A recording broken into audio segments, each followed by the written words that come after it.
Faith of the Fallen by Terry Goodkind, continuing on page 496. In the scheme of things, Richard's statue was insignificant. It was only the starting point of the stately tour of the miles of walls displaying extensive scenes depicting the grand cause of the order, as dictated by the brothers under Narev's leadership. If the officials and the brothers were too busy to come today, the people of the city were not.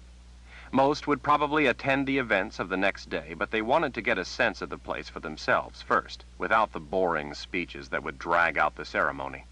Richard watched many of those people go from one scene on the walls to another, their faces stricken with the desolate emotion of what they were seeing. Guards kept people at a respectful distance, and out of the labyrinth of rooms and hallways inside, now enclosed by upper floors, and in some places roofs. Now that the statue was set in place, those guards moved in to clear the plaza entrance. Richard had only gotten a few hours of sleep in the last week. Now that the statue was in place, exhaustion overwhelmed him. With all the work on top of so little sleep and little to eat, he was almost ready to drop where he stood. Victor appeared out of the long shadows. Some workers were leaving, but others would still be at it for several more hours. Richard hadn't even realized that it had taken the better part of the day to move the statue. With the heat of the work over, his sweat-soaked shirt felt like ice against his flesh. "Here," Victor said, handing Richard a slice of lardo. "Eat, in celebration that you are done." Richard thanked his friend before devouring the lardo. His head was pounding. He had done all he could do to show people what they needed to see. With the work done, though, Richard felt suddenly lost. He realized only then how much he hated having finished, to be without the noble work. It had been his reason to go on. "Ishak, I'm dead on my feet. Do you think you could give me a ride in your wagon part way to my house?" Ishak clapped Richard on the back. "Come, you can ride in the back. I'm sure Jory would not mind. At least he can save you part of your walk. I must stay here and see to the teams and wagons." Richard thanked the smiling Victor. "In the morning, my friends, in the full light, we will remove the cover and see beauty one last time. After that, well, who knows?" "Tomorrow, then," Victor said with his sly laugh. "I don't think I will sleep tonight," he called after Richard. The months of effort seemed to all come down upon him at once. He climbed into the back of Ishak's wagon and bid the man a good night. As Ishak left, Richard curled up under a tarp to shut out the light and was asleep before Jory returned. He was dead to the world as the wagon rolled away. Nietzsche watched as Richard departed with Ishak. She wanted to do this on her own. She wanted it to be her part. She wanted to contribute something of value. Only then could she face him. She knew precisely how the order would react to the statue. They would view it as a threat. They would not allow other people to see it. The order would destroy it. It would be gone. No one would ever know about it. Twining her fingers together, she wondered how to proceed. What should be first? Then it came to her. She had gone to him before. He had helped Richard. He was Richard's friend. Nietzsche rushed across the sprawling site of the palace and up the hill. She was winded by the time she reached the blacksmith's shop. The grim blacksmith was putting away tools. She had already banked the fire in his forge. The smells, the sights, even the layer of iron dust and soot gave Nietzsche a joyful flash of her father's shop. She understood now the look that had been in her father's eyes. She doubted he had fully understood it himself, but she did now. The blacksmith looked up without smiling as he rushed into his shop. "Mr. Casella, I need you." His frown grew. "What's the matter? Why are you crying? Is it Richard? Have they—" "No, nothing like that." She grabbed his meaty hand and tugged at him. It was like tugging on a boulder. "Please come with me. It's important." He gestured with his other hand around at his shop. "But I have to clean up for the night." She yanked again on his hand. She felt tears stinging her eyes. "Please, this is important." He wiped his free hand down his face. "Lead the way, then." Nietzsche felt a little foolish pulling the burly blacksmith along by the hand as she raced down the hill. He asked where they were going, but she didn't answer. She wanted to get down there before the light was gone. When they reached the plaza, guards were patrolling up at the top of the steps, keeping everyone off the plaza. Nietzsche saw Ishak nearby, loading long planks in the wagon. She called to him, and seeing the blacksmith with her, he ran over. "Nietzsche, what is it? You look a frightful—" "I have to show you both the statue. Now." Victor's scowl grew. "It will be unveiled tomorrow when Richard—" "No, you must see it now." They both fell silent. Ishak leaned close as he gestured covertly. "We can't go up there. It's guarded." "I can." Nietzsche angrily wiped the tears from her cheeks. Her voice regained the quality of grave authority she had wielded so often, that dark intonation that had passed judgment on countless lives and sent people to their death. "Wait here." Both men pulled back at the menace in her eyes. Nietzsche straightened her back. She lifted her chin. She was a sister of the dark. She ascended the steps in a measured pace, as if the palace were hers. It was. She was the slave queen. These men were hers to command. She was death's mistress. The guards approached her warily, sensing that the woman in black was a threat. Before they could speak, she spoke first. "What are you doing here?" she hissed.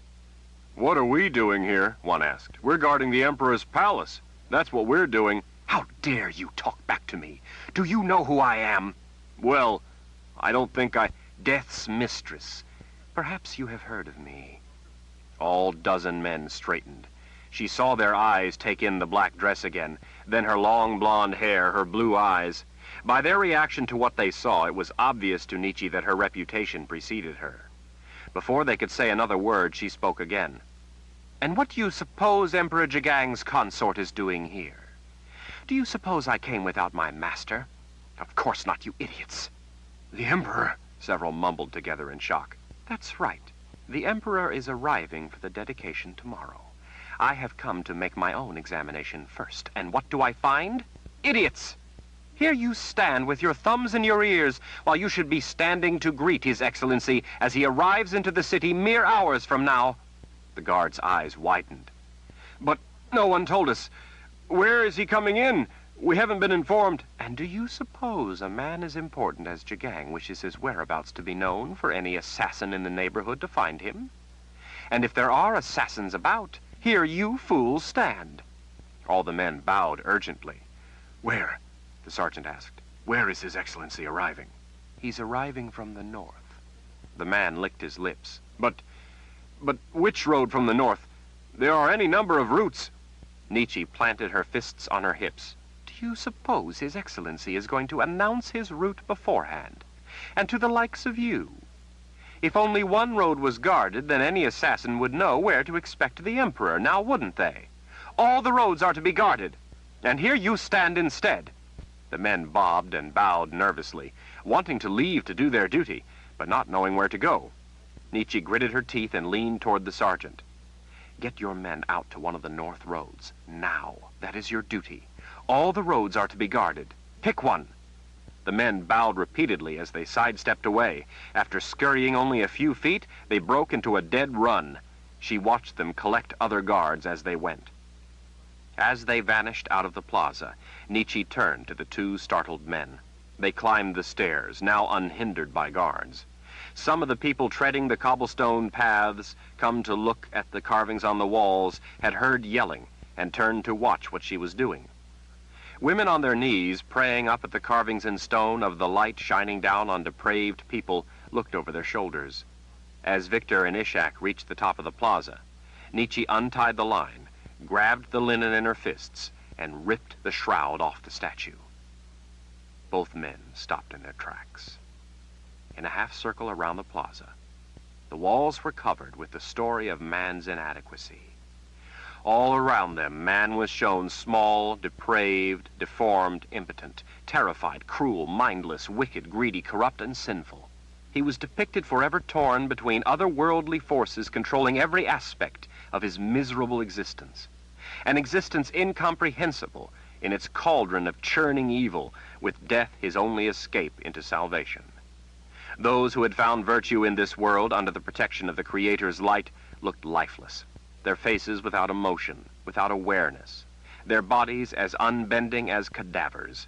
They stared out at the world through a vacant, mindless stupor, while all around them danced rats, through their legs wriggled snakes, and over their heads flew vultures. In the vortex of this torrent of tortured life, this cataclysm of corruption, this depravity and debauchery, rose up Richard's statue in bold, glowing opposition. It was a devastating indictment of all around it. The mass and weight of the ugliness surrounding Richard's statue seemed to shrink back into insignificance. The evil of the wall carvings seemed now to be crying out at their own dishonesty in the face of incorruptible beauty and truth. The two figures in the center posed in a state of harmonious balance. The man's body displayed a proud masculinity. Though the woman was clothed, there was no doubt as to her femininity. They both reflected a love of the human form as sensuous, noble, and pure. The evil all around seemed as if it was recoiling in terror of that noble purity.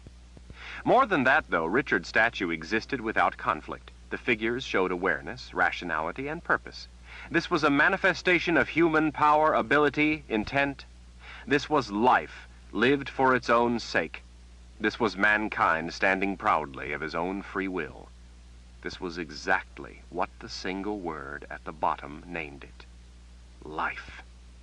That it existed was proof of the validity of the concept. This was life as it should be lived, proud, reasoned, and a slave to no other man.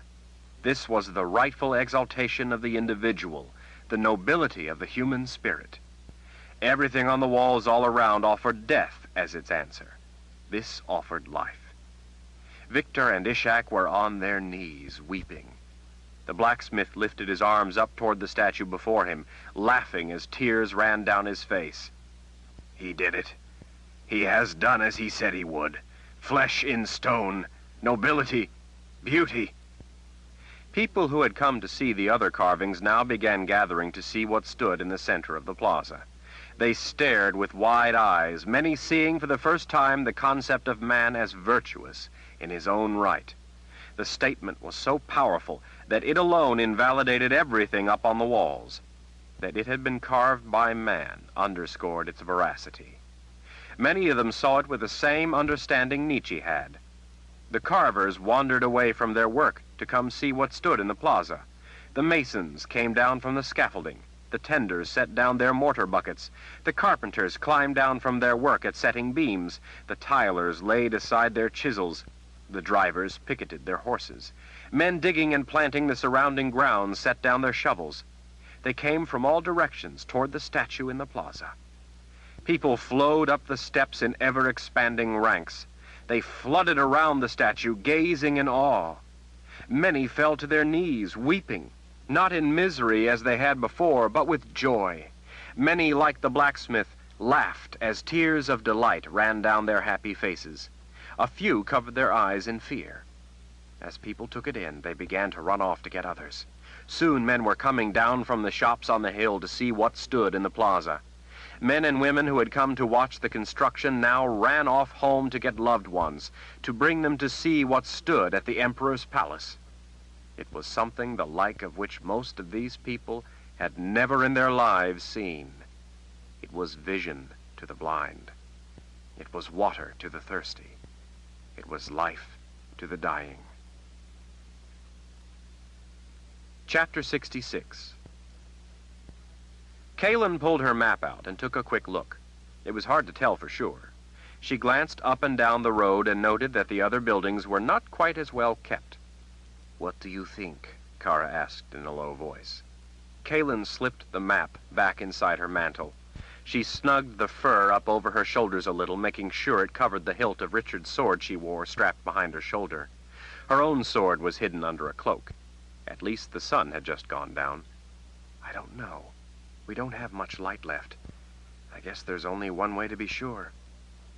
Kara eyed the people who looked their way. For the most part, everyone in the city seemed remarkably incurious.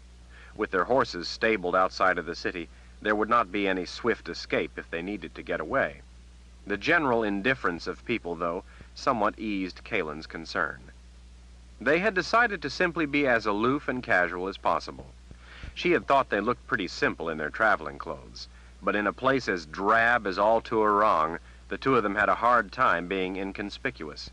In retrospect, She wished they would have had the time to find something shabby to wear. Kaylin felt they were about as inconspicuous as a pair of painted whores at a country farm fair. She climbed the stairs to the place as if she knew where she was going and belonged there. Inside, the hallway was clean. It had the smell of freshly scrubbed wood floors. With Kara close at her heels, Kaylin moved down to the first door on the right. She could see the stairway farther down the hall. If this was the correct building, this would be the proper door. Looking both ways, Kaylin gently rapped on the door. No answer came. She knocked again, a little louder. She tried the knob, but it was locked. After checking the hall again, she pulled a knife from her belt and worked it under the molding, springing it out until the door popped open. She grabbed Kara's sleeve and pulled the woman in with her. Inside, they both struck a pose, prepared to fight. There was no one in the room. In the light coming in from two windows, Kaylin saw first that there were two sleeping pallets. What she saw next was Richard's pack.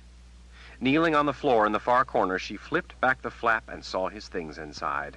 His war wizard's clothes were in the bottom. Near tears, she clutched the pack to her chest. It had been over a year since she had seen him. For almost half the time she had known him, he had been gone from her. It seemed she could not endure another moment. Kaylin heard a sudden noise. Kara seized the wrist of a young man as he charged in, brandishing a knife. In one fluid motion, she had his arm twisted behind his back. Kaylin thrust her hand into the air. "Kara, no!" Kara made a sour face as she lowered her aegil from the young man's throat. His eyes were wide with both fear and indignation. "Thieves! You're thieves! That's not yours! Put it back!" Kaylin rushed to the youth, motioning for him to keep his voice down. "Is your name Camille or Nabi?" The young man blinked in surprise. He licked his lips as he glanced over his shoulder at the woman towering above him. "I'm Camille. Who are you? How do you know my name?" "I'm a friend. Gadi told me." "Then you're no friend!" Before he could scream for help, Kara clamped a hand over his mouth. Kaylin shushed him. "Gadi murdered a friend of ours. After we captured him, Gadi told me your name." When she saw that he was taken aback by the news, Kaylin signaled for Kara to lower her hand. "Gadi killed someone?" "That's right," Kara said. He stole a quick glance over his shoulder. "What did you do to him? To Gadi?" "We put him to death," Kaylin said, not revealing the full extent of the deed. The young man smiled. "Then you really are friends. Gadi is a bad person. He hurt my friend. I hope he suffered." "It took him a long time to die," Kara said. The young man swallowed when he saw her grin from over his shoulder. Kaylin gestured and Kara released him. "So, who are you two?" he asked. "My name is Kaylin, and this is Kara." "So what are you doing here?" "That's a little complicated, but we're looking for Richard." His suspicion returned. "Yeah?" Kaylin smiled. He was indeed Richard's friend. She put her hand to the side of his shoulder as she held his gaze. "I'm his wife. His real wife." Camille blinked dumbly. But, Kaylin's voice hardened. "Nietzsche isn't his wife." His eyes brimmed with tears as a grin overcame him. "I knew it! I knew he didn't love her. I could never understand how Richard could have married her." Camille suddenly threw his arms around Kaylin, hugging her with fierce happiness for Richard. Kaylin laughed softly as she smoothed the young man's hair. Kara seized his collar and pulled him back, but at least did it gently. "And you?" Camille asked Kara. "I am Mord." "Kara is Richard's good friend." Camille unexpectedly hugged Kara then. Kaylin feared the Mord Sith might crush his skull, but she endured it politely, even if she was ill at ease. Kaylin thought Kara might even have started to smile. Camille turned back to Kaylin. "But what is Richard doing with Nietzsche, then?" Kaylin took a deep breath. "It's a long story." "Tell me." Kaylin appraised his dark eyes for a moment. She liked what she saw there. Still, she thought it best to keep it simple. Nietzsche is a sorceress.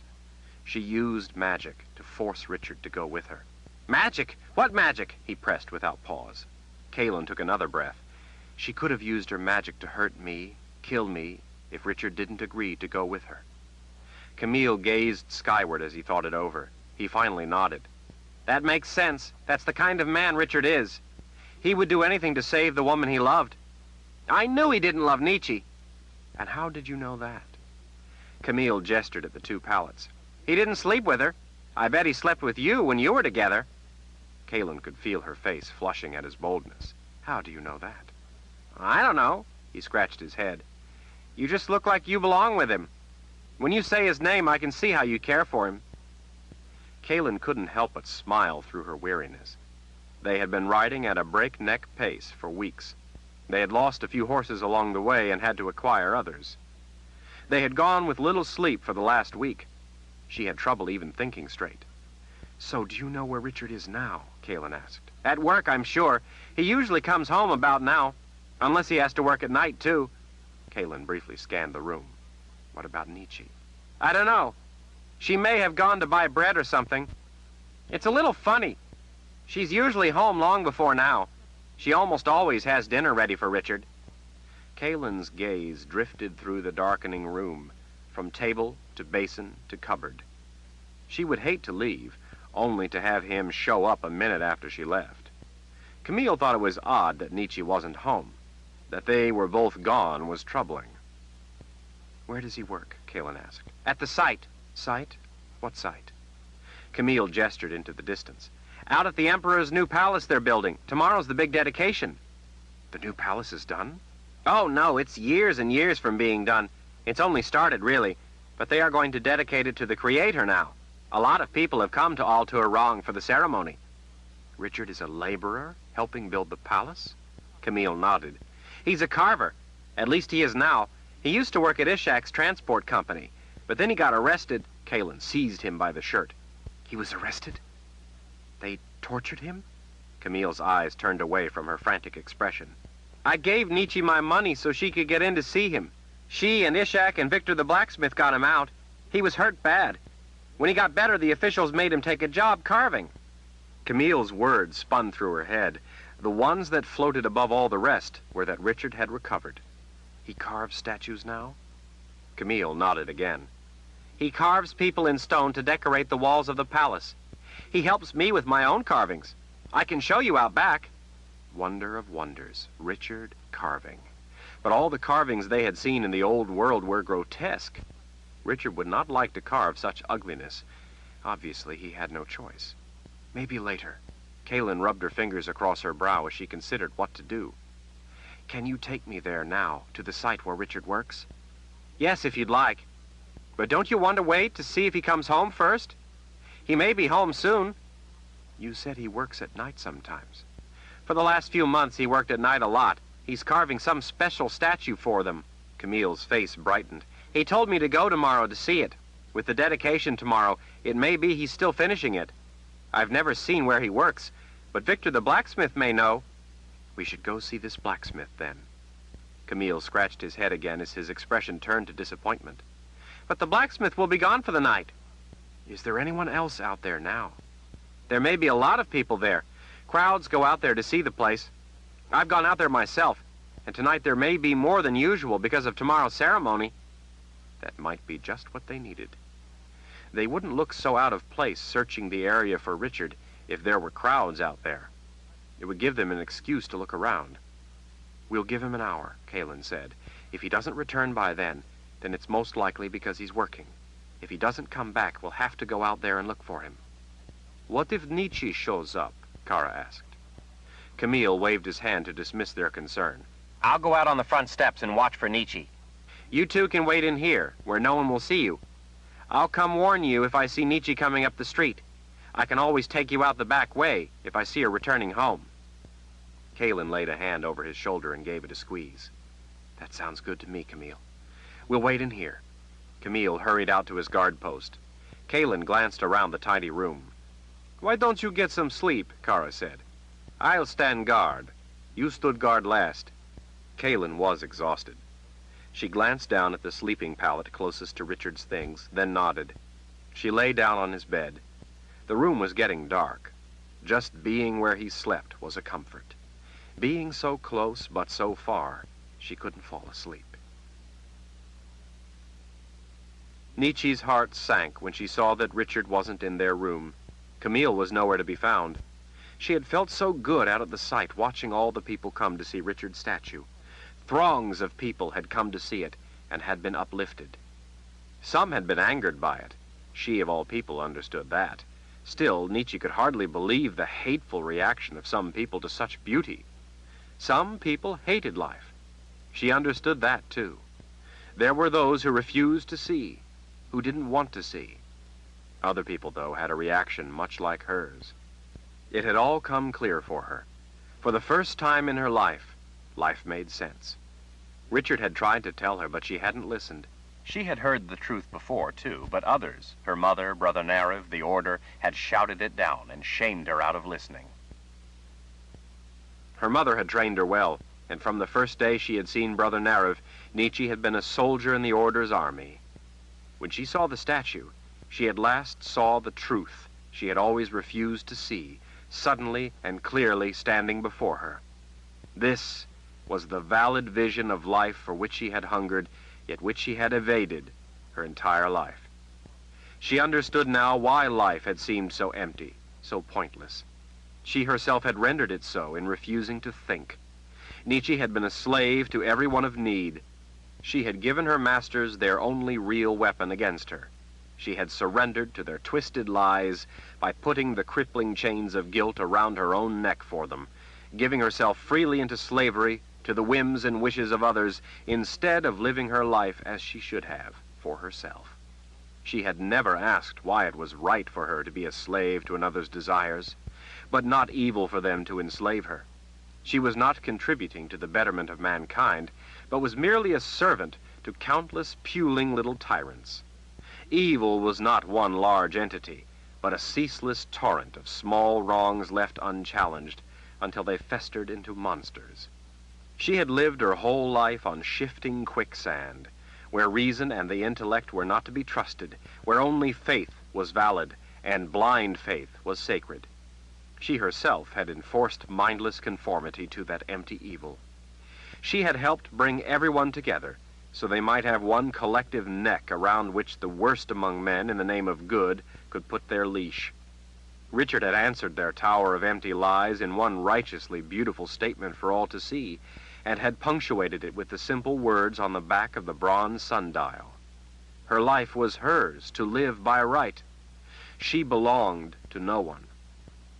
Freedom exists, first and foremost, in the mind of the rational, thinking individual. That was what Richard's statue had shown her. That he had carved it, proved it. A captive of her and the Order, his ideals had risen above both. Nietzsche realized only now that she had always known her father held the same value. She had seen it in his eyes, even though he could never rationalize it. His values were expressed through the integrity of his work. That was why, from a young age, she had wanted to be an armorer like him. It was his vision of life she had always loved and admired, but suppressed because of Mother and her ilk. It was that same look in Richard's eyes, that same value for life held dear, that had drawn Nietzsche to him. Nietzsche knew now that she had worn black ever since her mother's death in an endless, shapeless longing to bury not just her mother's hold over her, but more important, her mother's evil ideals. She was so sorry Richard wasn't home. She wanted to tell him that he had given her the answer she had sought. She could never ask his forgiveness, though. What she had done to him was beyond forgiveness. She saw that now. The only thing she could do now was to reverse the wrong she had done. As soon as she found him, they would leave. They would go back to the New World. They would find Kalin. Then Nietzsche would set things right. She had to be close to Kalin, at least within sight, in order to undo the spell. Then Kalin would be free. Then Richard would be free. As much as Nietzsche loved Richard, she understood now that he should be with Kalin, the woman he loved. Her desire for him gave her no right to do as she had done.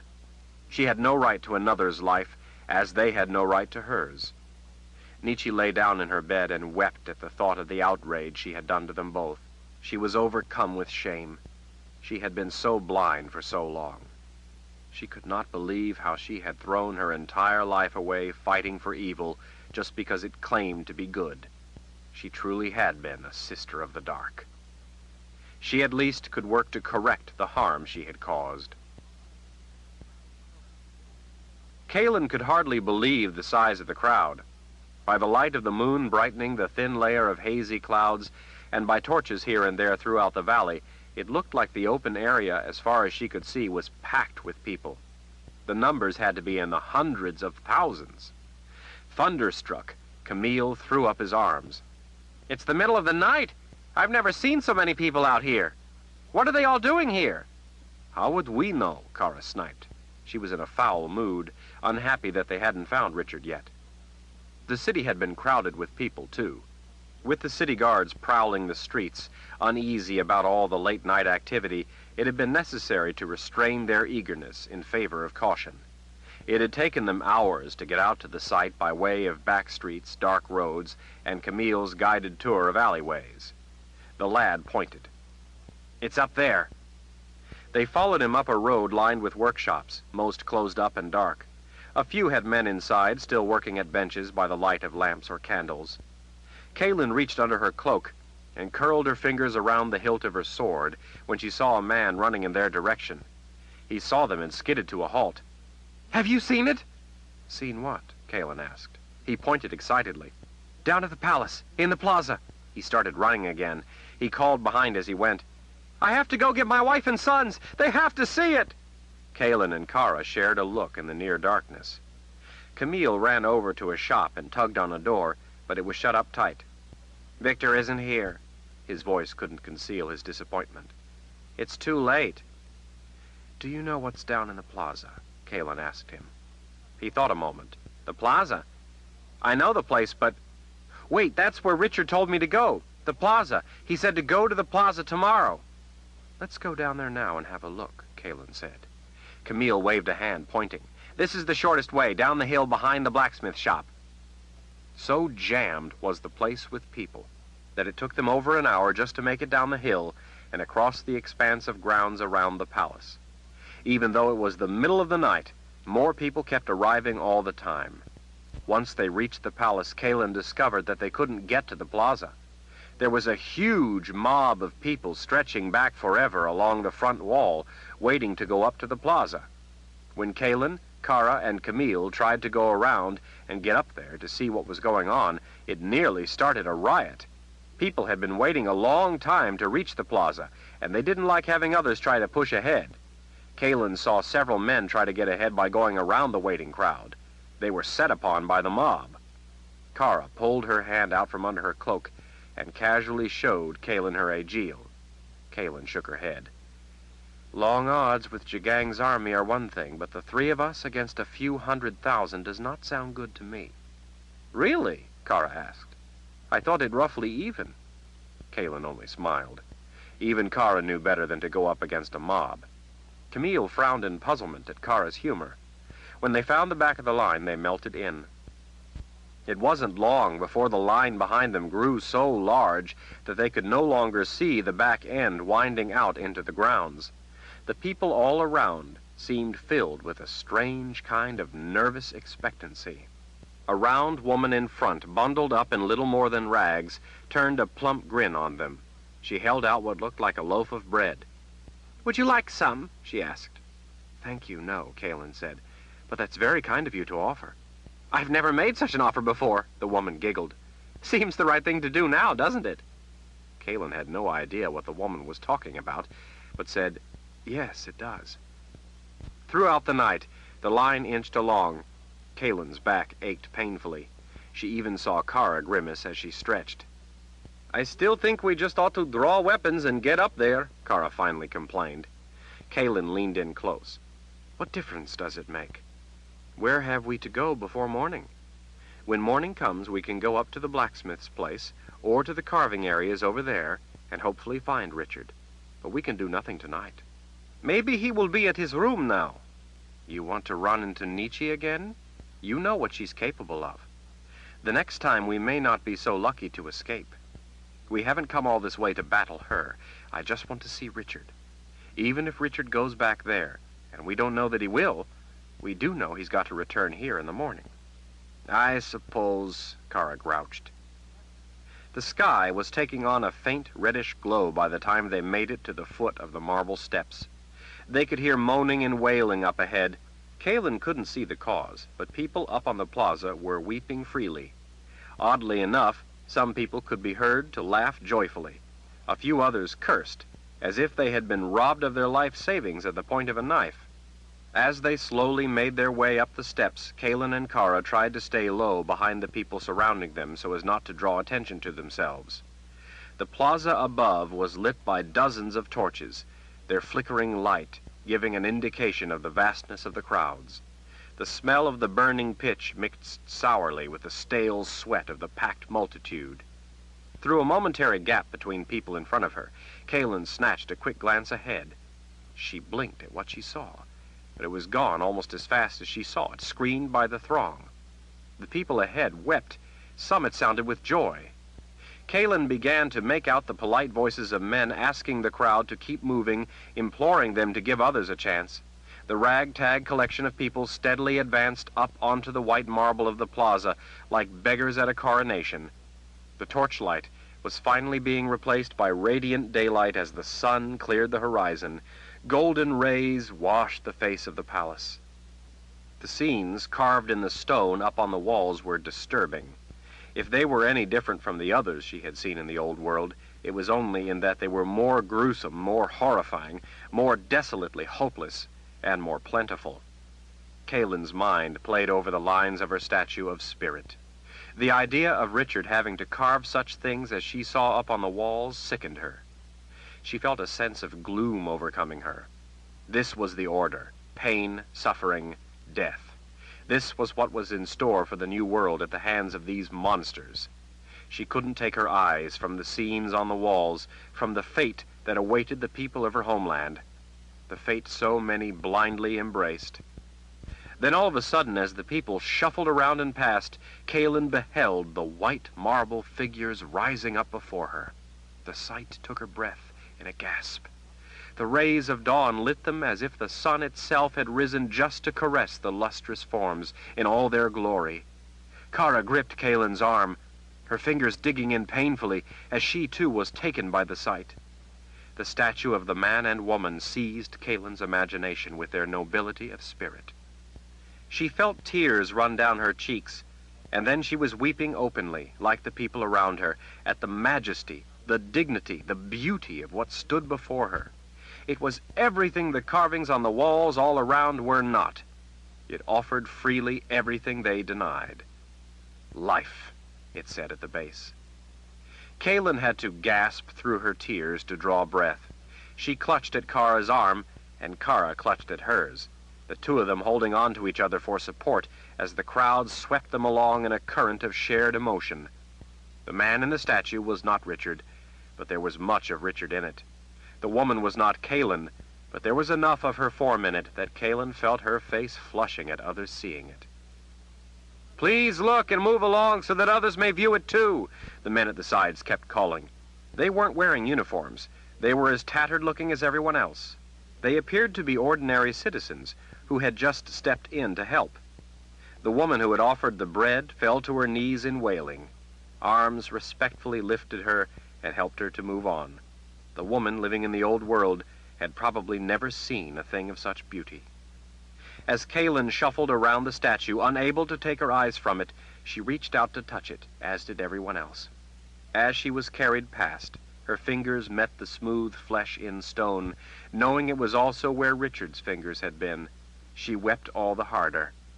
As she moved past, Kalen saw then that the curve of the sundial had words on the back. "Your life is yours alone. Rise up and live it." The words were visible on the lips of many who saw them. The crowd kept coming up the steps, forcing the people around the statue to move on. Men at the rear guided people between the columns, out through the rear of the partially built palace, and out of the way so that others could come up to view the statue. "I wish Benjamin could see this," Kara said, her blue eyes brimming with tears. Kalen was overcome with a burble of laughter. "I was going to say, I wish Richard could see it." Kara laughed with her as they were swept away by the river of people. Camille grabbed Kalen's hand. She saw him take Kara's, too. "Yeah," he said with authority. "Richard carved it." "Where to?" Kalen asked him. "Where do you think we can find him?" I guess we should make our way back up to the blacksmith's place. Hopefully Richard will show up there. If not, maybe Victor will know where he is." Camille's words, "Richard carved it," rang joyfully through her mind. Chapter 67. Richard climbed through the high window and dropped to the ground, his boots hitting with a thud. He could hardly believe he had slept the whole night under a tarp in the back of a wagon. He could hardly believe that Jory didn't wake him so he could go home when they were close. The man probably didn't think it was his job, and so he wouldn't do it. Richard sighed. Maybe Jory hadn't known he was in the back. Richard brushed himself off. He stood outside the transport company building where he used to work when he had first come to Al-Tuarang, and where he had been locked in all night. Of course, he had been asleep, so he didn't know Jory had locked him inside. Richard didn't know where to go, home or to the retreat. The sky glowed orange and violet in the bright sunrise. He supposed there was no point in going home. That would only make him late to work. He decided he had better get to work. Work? What work? This was the day of the celebration, the dedication. When Brother Narev saw the statue, Richard was not going to have to worry about work anymore. He knew that if he ran, tried to escape, it would only trigger Nietzsche's anger, and then Kalen's life would be forfeit. Richard had spent over a year with Nietzsche, as long a time as he had spent with Kalen, and Nietzsche repeatedly had made clear his choices. Kalen's life was always the price in the balance. Richard had no real choice. At least he would get to see Victor's face when he saw the statue. Richard smiled at that thought. It was the only pleasant prospect the day held. The day was most likely to end in the wet, dark hole where he had been before. He missed a step at that thought. He didn't want to go back into that place. It was so small. Richard didn't like being trapped, especially in small places. He didn't like either of those concepts. Together, they were terrifying. As fearful as the prospect of such a fate was, he had carved the statue with conscious intent and with forethought, knowing the probability of the eventual price. What he had accomplished was worth that price. Slavery was not life. Nietzsche had once promised him that if he died or chose death, that would in itself be her answer, and she would not harm Kalen. Now Richard could only put his faith in that promise. The statue existed. That was what mattered. Life existed. People needed to see that. So many people in the old world needed to see that life existed and was to be lived. For so early in the morning, there was an unusual amount of activity on the streets of Al-Tuarang. Now and again, squads of heavily armed city guards rushed down the streets. There were a lot of people come to the city for the dedication celebration. He supposed that was why there were so many people out on the streets. The guards paid him no attention. He knew they soon would. When he arrived at the retreat, Richard was shocked by what he saw. The open miles of grounds were covered with people. They crowded in around the palace walls like ants around spilled honey. He couldn't even begin to estimate how many people blanketed the surrounding hills. It was disorienting to see the panoply of color where before he had seen only brown dirt and green winter rye. He had no idea that this many people had wanted to come to the dedication. But then he had been working day and night for months. How would he hear what people planned? Richard skirted the worst of the throngs and made his way up the road toward the blacksmith shop. He wanted to get Victor and go down with him to the site to see the statue before the order came out to begin the dedication. Victor would no doubt be eagerly waiting. The road was crowded with people. They seemed excited, happy, and expectant. It was a far cry from the way most people in the old world usually appeared or behaved. Maybe a celebration, even one such as this, was better than the rest of their dreary days. A half-mile from Victor's place, a wild-looking Brother Neil leaped into the road and thrust an arm in Richard's direction. "There he is! Grab him!" Guards, combing through the surrounding crowds, drew weapons at Neil's command. As they swept in around him, Richard's first instinct was to fight. In an instant, he had assessed the enemy and calculated his attack. He had only to grab one sword from a clumsy guard, and he would have them all. In his own mind, the grisly deed was already done. He had only to bring it to reality. The guards came at him in a dead run. People scattered out of the way, some screaming in fright. There was the matter of Neil, though. Neil was a wizard, but Richard could deal with that threat, too. Need powered his ability. Need and anger. He certainly had enough anger for the task. That part of him that the Sword of Truth used, that rage of dark violence already thundered through him. Except that Nietzsche had told him that if he used his magic, Kaelin would die. Would she know? Sooner or later she would. Richard stood submissively still as the guards roughly seized him by his arms to subdue him. Others snatched his shirt from behind. What did it really matter? If he resisted, it would only hurt Kaelin. If they executed him, Nietzsche would let Kaelin live her life. But he didn't want to go back into that dark hole. Neil raced up, shaking a finger in Richard's face. What is the meaning of this cipher? What did you think you were going to accomplish? May I ask what you are talking about, Brother Neil? Neil's face was crimson. The statue. What, you don't like it? With all his might, Neil slammed his fist into Richard's middle. The guards holding him laughed. Richard had seen it coming and had tightened his muscles, but it still drove the wind from him. He finally managed to draw his breath. Neil found that he enjoyed administering punishment and did it again. Oh, you're going to pay for your blasphemy, Cipher. You're going to pay the price this time.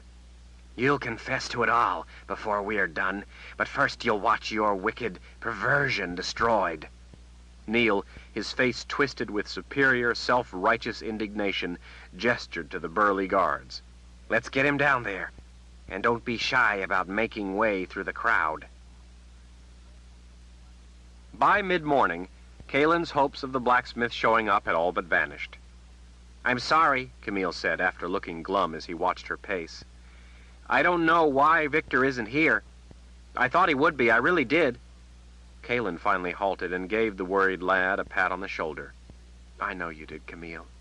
With the celebration today, and with what's going on down there with the statue, this is hardly a normal day around here, I'm sure. Look, Kara said. Kaelin saw she was peering down toward the palace. Guards with spears are moving the crowd off the plaza. Kaelin squinted off down at the hill. Your eyes are better than mine, I can't tell. She cast a frustrated glare at the closed blacksmith's shop. But it's doing us no good waiting up here. Let's see if we can make it down there and get a better look. Kaelin put a restraining hand on Kara's arm. But let's not start a war with this crowd. Kara's mouth twisted in exasperation. Kaelin turned to the young man, kicking a toe at the dirt, looking shamed by his failed plan to help them find Richard. Camille, will you do something for me? Sure, what? Will you wait up here in case Richard comes here, or even the blacksmith? If the blacksmith comes to his shop, he might know something. Camille stretched his neck and gazed down at the palace. Well, all right. If Richard does come here, I wouldn't want him to miss you. What shall I tell him if I see him? Kaelin smiled. That I love him, she thought, but said instead, tell him I'm here with Kara, and we've gone down there looking for him. If he does show up, I don't want to miss him. Have him wait here. We'll come back.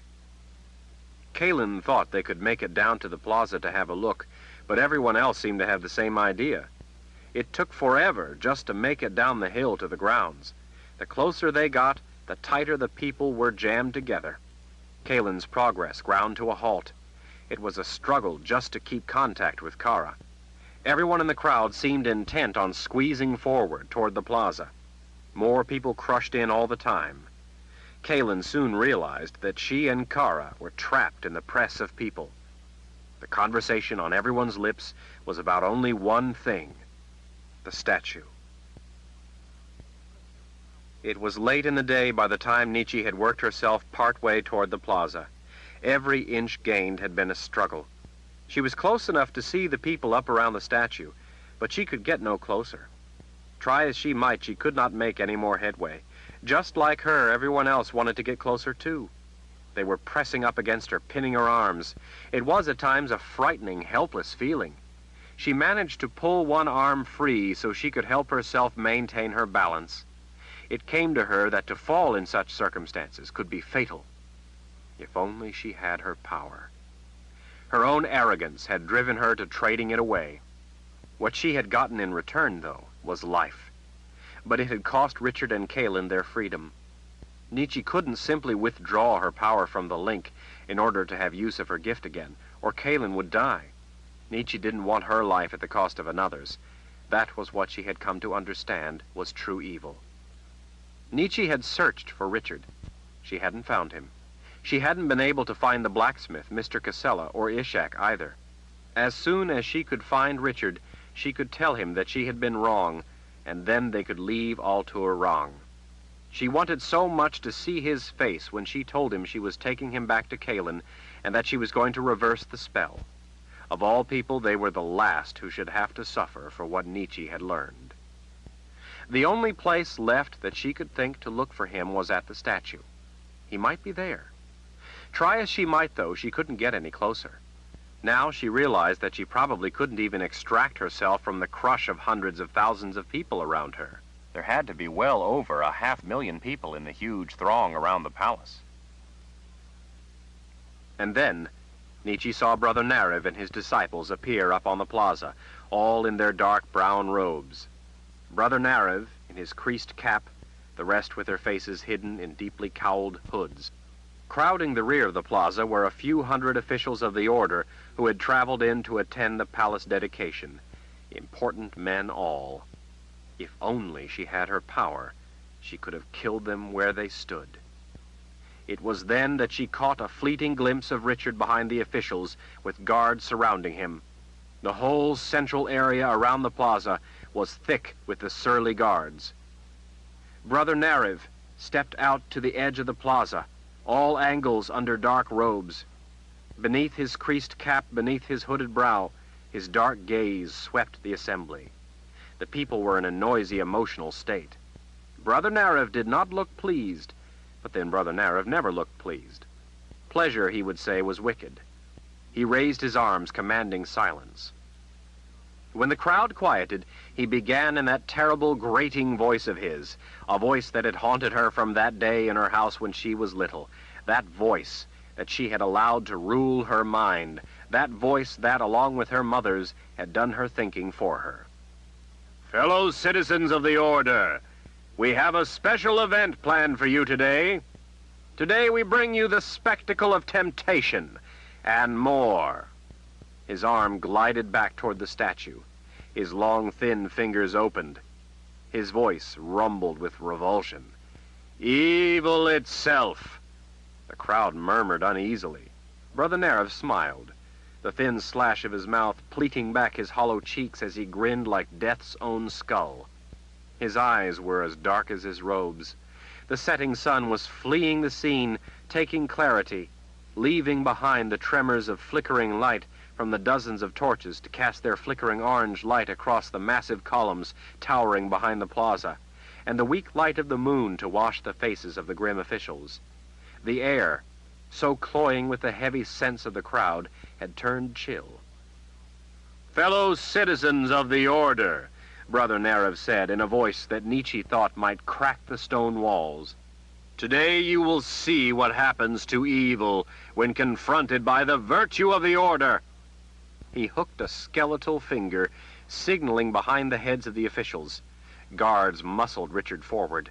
Nietzsche cried out, but her voice was lost in the clamor of tens of thousands of other voices. Brother Neil swaggered forward then, lugging with him a sledgehammer. Nietzsche checked to the sides and saw that there were several thousand armed guards at hand. More screened the plaza off from the people. Brother Narev had taken no chances. Neil, with a polite smile and a deferential bow, handed the sledgehammer to Brother Narev. Brother Narev lifted the sledgehammer above his head as if it were a sword held high in triumph. Evil, wherever it is found, must be destroyed. He aimed the weaving head of the sledgehammer toward the statue. This is a thing of evil created by an extremist who hates his fellow man, to victimize the weak. He contributes nothing to the advancement of his fellow man, nothing to the succor of his fellow man, nothing to the education or support of his fellow man. He offers only lewd and profane images to prey on the susceptible and feeble-minded among us." The crowd was silent in their bewildered disappointment. From what Nietzsche could tell as she had walked among them throughout the day, they had come to believe that this statue was some new offering by the order to the people, some grand thing for them to see at the Emperor's palace, some bright shining hope. They were confused and stunned by what they were hearing. Brother Nariv lifted the sledgehammer. "Before this criminal's corpse is hung from a pole for his crimes against the order, he is to see his vile work destroyed to the cheers of virtuous people." As the sun's last ray fled below the horizon, Brother Nariv lifted the heavy sledgehammer high in the flickering light of smoking torches. The sledgehammer wobbled momentarily at the apex of its arc before descending in a heavy swing. The crowd sent up a collective gasp as the steel head rang out when it struck the male statue's leg. A few small chips fell away. It had done surprisingly little damage. In the absolute silence, Richard laughed derisively at Brother Nariv's impotent swing. Even from the distance, Nietzsche could see Brother Nariv's face turning crimson as Richard stood watching and chuckling. The crowd murmured, hardly able to believe any man would laugh at a brother of the order, at Brother Nariv himself. Brother Nariv could hardly believe it. The dozens of guards who had their spears leveled at Richard could hardly believe it. In the tense silence, Richard's laugh echoed off the semicircle of stone walls and soaring columns behind them. Death's grin returned. Brother Nariv lifted the sledgehammer by the head, its weight awkward in his bony hand, and held the handle out to Richard. "You will destroy your depraved work yourself." The words, "or you will die on the spot," were not spoken, but everyone heard them implied. Richard accepted the handle of the sledgehammer. He could have looked no more noble doing so if he had been taking a jewel-encrusted sword. Richard's raptor gaze left Brother Nariv and swept out over the crowd as he took several strides toward the steps. Brother Nariv lifted a finger, signaling the guards to hold their spears. By the smirk on the faces of Brother Nariv and Neil, they didn't think the crowd would care to hear anything a sinner had to say. "You are ruled," Richard said in a voice that rang out over the multitude, "by mean little men." The people gasped as one. To speak against a brother was treason, most likely, and heresy for sure. "My crime?" Richard asked aloud. "I have given you something beautiful to see, daring to hold the conviction that you have a right to see it if you wish. Worse, I have said that your lives are your own to live." A rolling murmur swept out through the multitude. Richard's voice rose in power, demanding in its clarity to be heard above the whispering. "Evil is not one large entity, but a collection of countless small depravities brought up from the muck by petty men. Living under the order, you have traded the enrichment of vision for a gray fog of mediocrity, the fertile inspiration of striving and growth for mindless stagnation and slow decay, the brave new ground of the attempt for the timid quagmire of apathy." With gazes riveted and lips still, the crowd listened. Richard gestured out over their heads with his sledgehammer, wielded with the effortless grace of a royal sword. "You have traded freedom, not even for a bowl of soup, but worse, for the spoken empty feelings of others who say that you deserve to have a full bowl of soup provided by someone else. Happiness, joy, accomplishment, achievement are not finite commodities to be divided up. Is a child's laughter to be divided up and allotted? No! Simply make more laughter." Laughter, pleased laughter, rippled through the crowd. Brother Nariv's scowl grew. "We've heard enough of your extremist rambling. Destroy your profane statue, now." Richard cocked his head. "Oh? The collective assembly of the order and of brothers fears to hear what one insignificant man could say? You fear mere words that much, Brother Nariv?" Dark eyes stole a quick glance at the crowd as they leaned forward, eager to hear his answer. "We fear no words. Virtue is on our side and will prevail. Speak your blasphemy so all may understand why moral people will side against you. Richard smiled out at the people, but he spoke with brutal honesty. Every person's life is theirs by right. An individual's life can and must belong only to himself, not to any society or community, or he is then but a slave. No one can deny another person their right to their life, nor seize by force what is produced by someone else, because that is stealing their means to sustain their life. It is treason against mankind to hold a knife to a man's throat and dictate how he must live his life.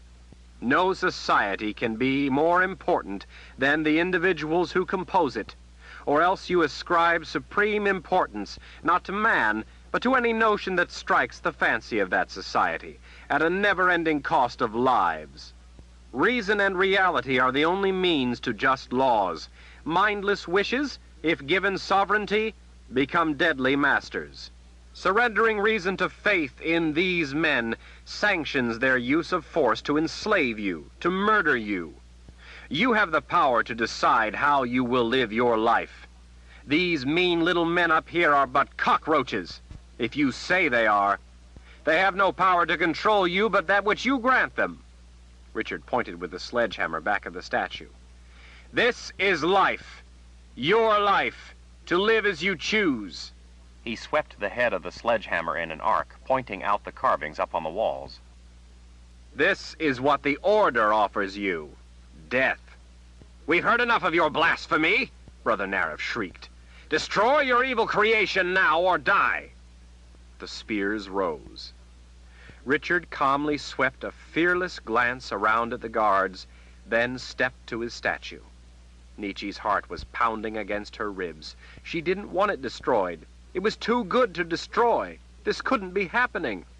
They couldn't take this away. Richard rested the sledgehammer across his shoulder. He lifted his other hand up to the statue as he addressed the crowd one last time. This is what the Order is taking from you. Your humanity, your individuality, your freedom to live your own life. Richard briefly touched the sledgehammer to his forehead. With a mighty swing, the steel head arced around. Nietzsche could hear the air whistle. The entire statue seemed to shudder as the sledgehammer struck the base with a thunderous boom. In a moment of brittle silence, she heard the faintest sound, the ripping, popping, crackling whisper of the stone itself. Then the entire statue crashed down in a roar of fragments and billowing white dust. The officials at the back of the plaza cheered. The guards hooted and hollered as they waved their weapons in the air. They were the only ones. The crowd was dead silent as dust rolled out across the plaza. All their hope embodied in the statue had just been destroyed.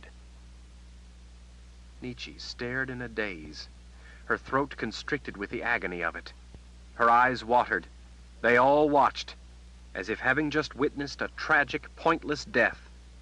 The guards moved toward Richard with their spears leveled, prodding him back to other guards waiting with heavy shackles. Down closer to the steps, a clear voice rang out from the stunned crowd. No! We'll not stand for it! In the gathering darkness, Nietzsche saw the man who had yelled. He was up close to the front, furiously trying to fight his way through the press of people to get to the plaza. It was the blacksmith, Mr. Casella. We'll not stand for it, he roared. I'll not let you enslave me any longer, do you hear? I'm a free man! A free man! The entire mass of people before the palace erupted in a deafening roar. And then, as one, they lunged forward. Fists in the air, voices raised in cries of rage, the mass of humanity avalanched toward the plaza. Ranks of heavily armed men marched down the steps to meet the advance. They vanished beneath the onslaught. Nietzsche screamed with all her might, trying to get Richard's attention, but her voice was lost in the hurricane.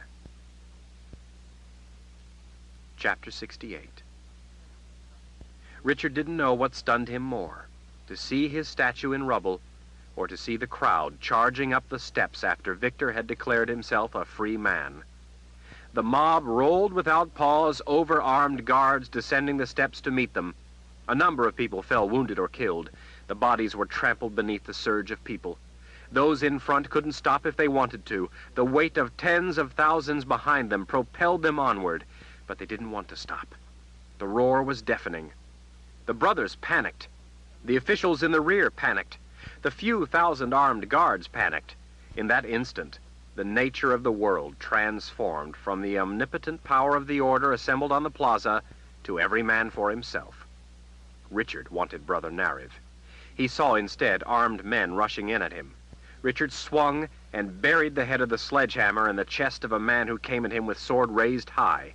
As the man flew past, the handle of the sledgehammer sticking from the crater in his chest, Richard snatched the sword from his fist, and then, blade in hand, he unleashed himself.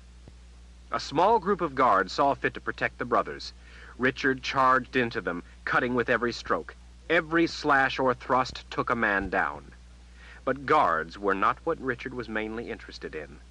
If he was to lose everything, he wanted Nariv's head in the bargain.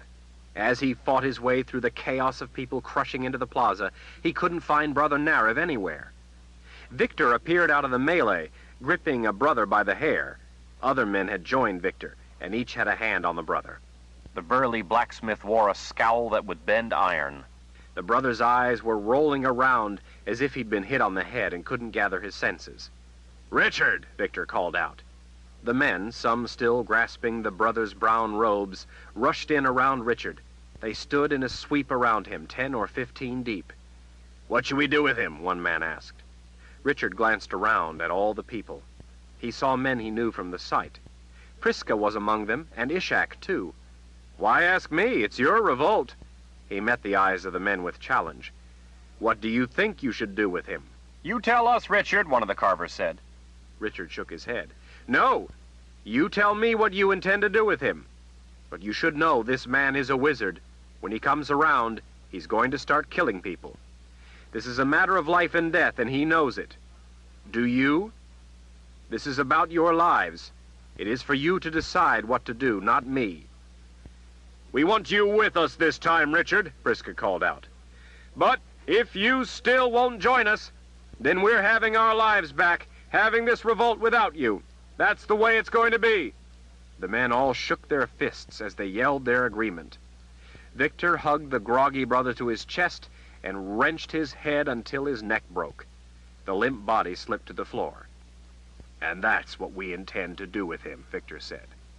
Richard held out his hand as he smiled. "Always glad to meet a free man." They clasped forearms. Richard looked into Victor's eyes. "I'm Richard Rahl." Victor blinked. Then his belly laugh rolled out. With his free hand, he clapped Richard on the side of his shoulder. "Sure you are. We all are. You had me going for a second there, Richard. You really did."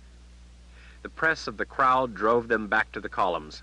Richard reached down and snatched the dead brother's robes, pulling the body along with him. The mass of towering stone walls and marble columns afforded some protection from the raging river of people. The ground shuddered. A blast from the inside blew a hole out through the wall. The darkness ignited with light. Stone fragments whistled through the air. Dozens of bloodied people were thrown back. "What was that?" Victor called out through the din of screaming, yelling, and the roar of the explosion. Ignoring the danger, the crowd continued to advance on the men who had enslaved them. Throngs swarmed over the spot where the statue had stood, scooping up shards of marble. They kissed their fingers, and as they swept past, planted those kisses on the words on the back of the fallen bronze ring. They were choosing life. Hordes of people had captured a number of the brothers and officials and were beating them to death with chunks of white marble from the rubble of the statue. "Brother Nariv is a sorcerer," Richard said. "Victor, you have to organize some of these men. Get control of this mob. Nariv can use powerful magic. I commend people's desire to be free, but we're going to have a great many killed and injured if we don't get this under control." "I understand," Victor said, as he fought to keep from being swept away. A number of men who had been crowded around Richard, protecting him, heard what he said and nodded their agreement. The commands to organize started to spread through the crowd. These people wanted to succeed. They were willing to work toward their goal and saw reason in the orders beginning to be called out. Many of these men were used to handling large groups of workers. They knew the business of organizing men. Richard started pulling off the dead brothers' robes. "You men have to keep these people out of the palace. Nariv is in there. Anyone who goes in could easily be killed. You have to keep people out. It will be a death trap in there with the brothers." "I understand," Victor said. "We'll keep them back," men called to Richard. Richard threw the dead brothers' brown robes up over his head. Victor snatched him by the arm. "What are you doing?" Richard popped his head up through the neck opening. "I'm going in there. In the darkness, Nariv will think I'm a brother, and I'll be able to get close to him." He poked his confiscated sword through the robes to hide the blade. He covered the hilt with his wrist. "Keep people out. Nariv commands dangerous magic. I have to stop him." "You watch yourself," Victor said. The men who had assumed command began fanning out, urging people to follow their orders. Some people did, and as they did, yet more followed. With all the officials who they'd captured now dead, the mob was slowly being brought to task, and not a moment too soon. The crushing weight of people flooding up onto the plaza was a danger to everyone. Passing people wept as they picked up pieces of marble from the statue, holding the tokens of freedom and beauty to their breast as they moved on to allow others to do the same. These were people who had been offered life and had taken it. They had proven themselves. Victor saw what everybody was doing. "Richard, I'm so sorry." A fiery blast exploded through the plaza, cutting down well over 100 people. Bodies were ripped apart in the violence of it. A huge stone column toppled, crushing people who couldn't get out of the way because of the press of the throng. "Later!" Richard yelled over the pandemonium. "I've got to stop Nariv. Keep these people out. They'll only die in there." Victor nodded before he rushed off with the other men he knew to try to gain control of the situation. Richard put the tumult and confusion behind him and stepped through a gaping doorway between the columns into the darkness. There were miles of unfinished corridors, some clogged with bodies.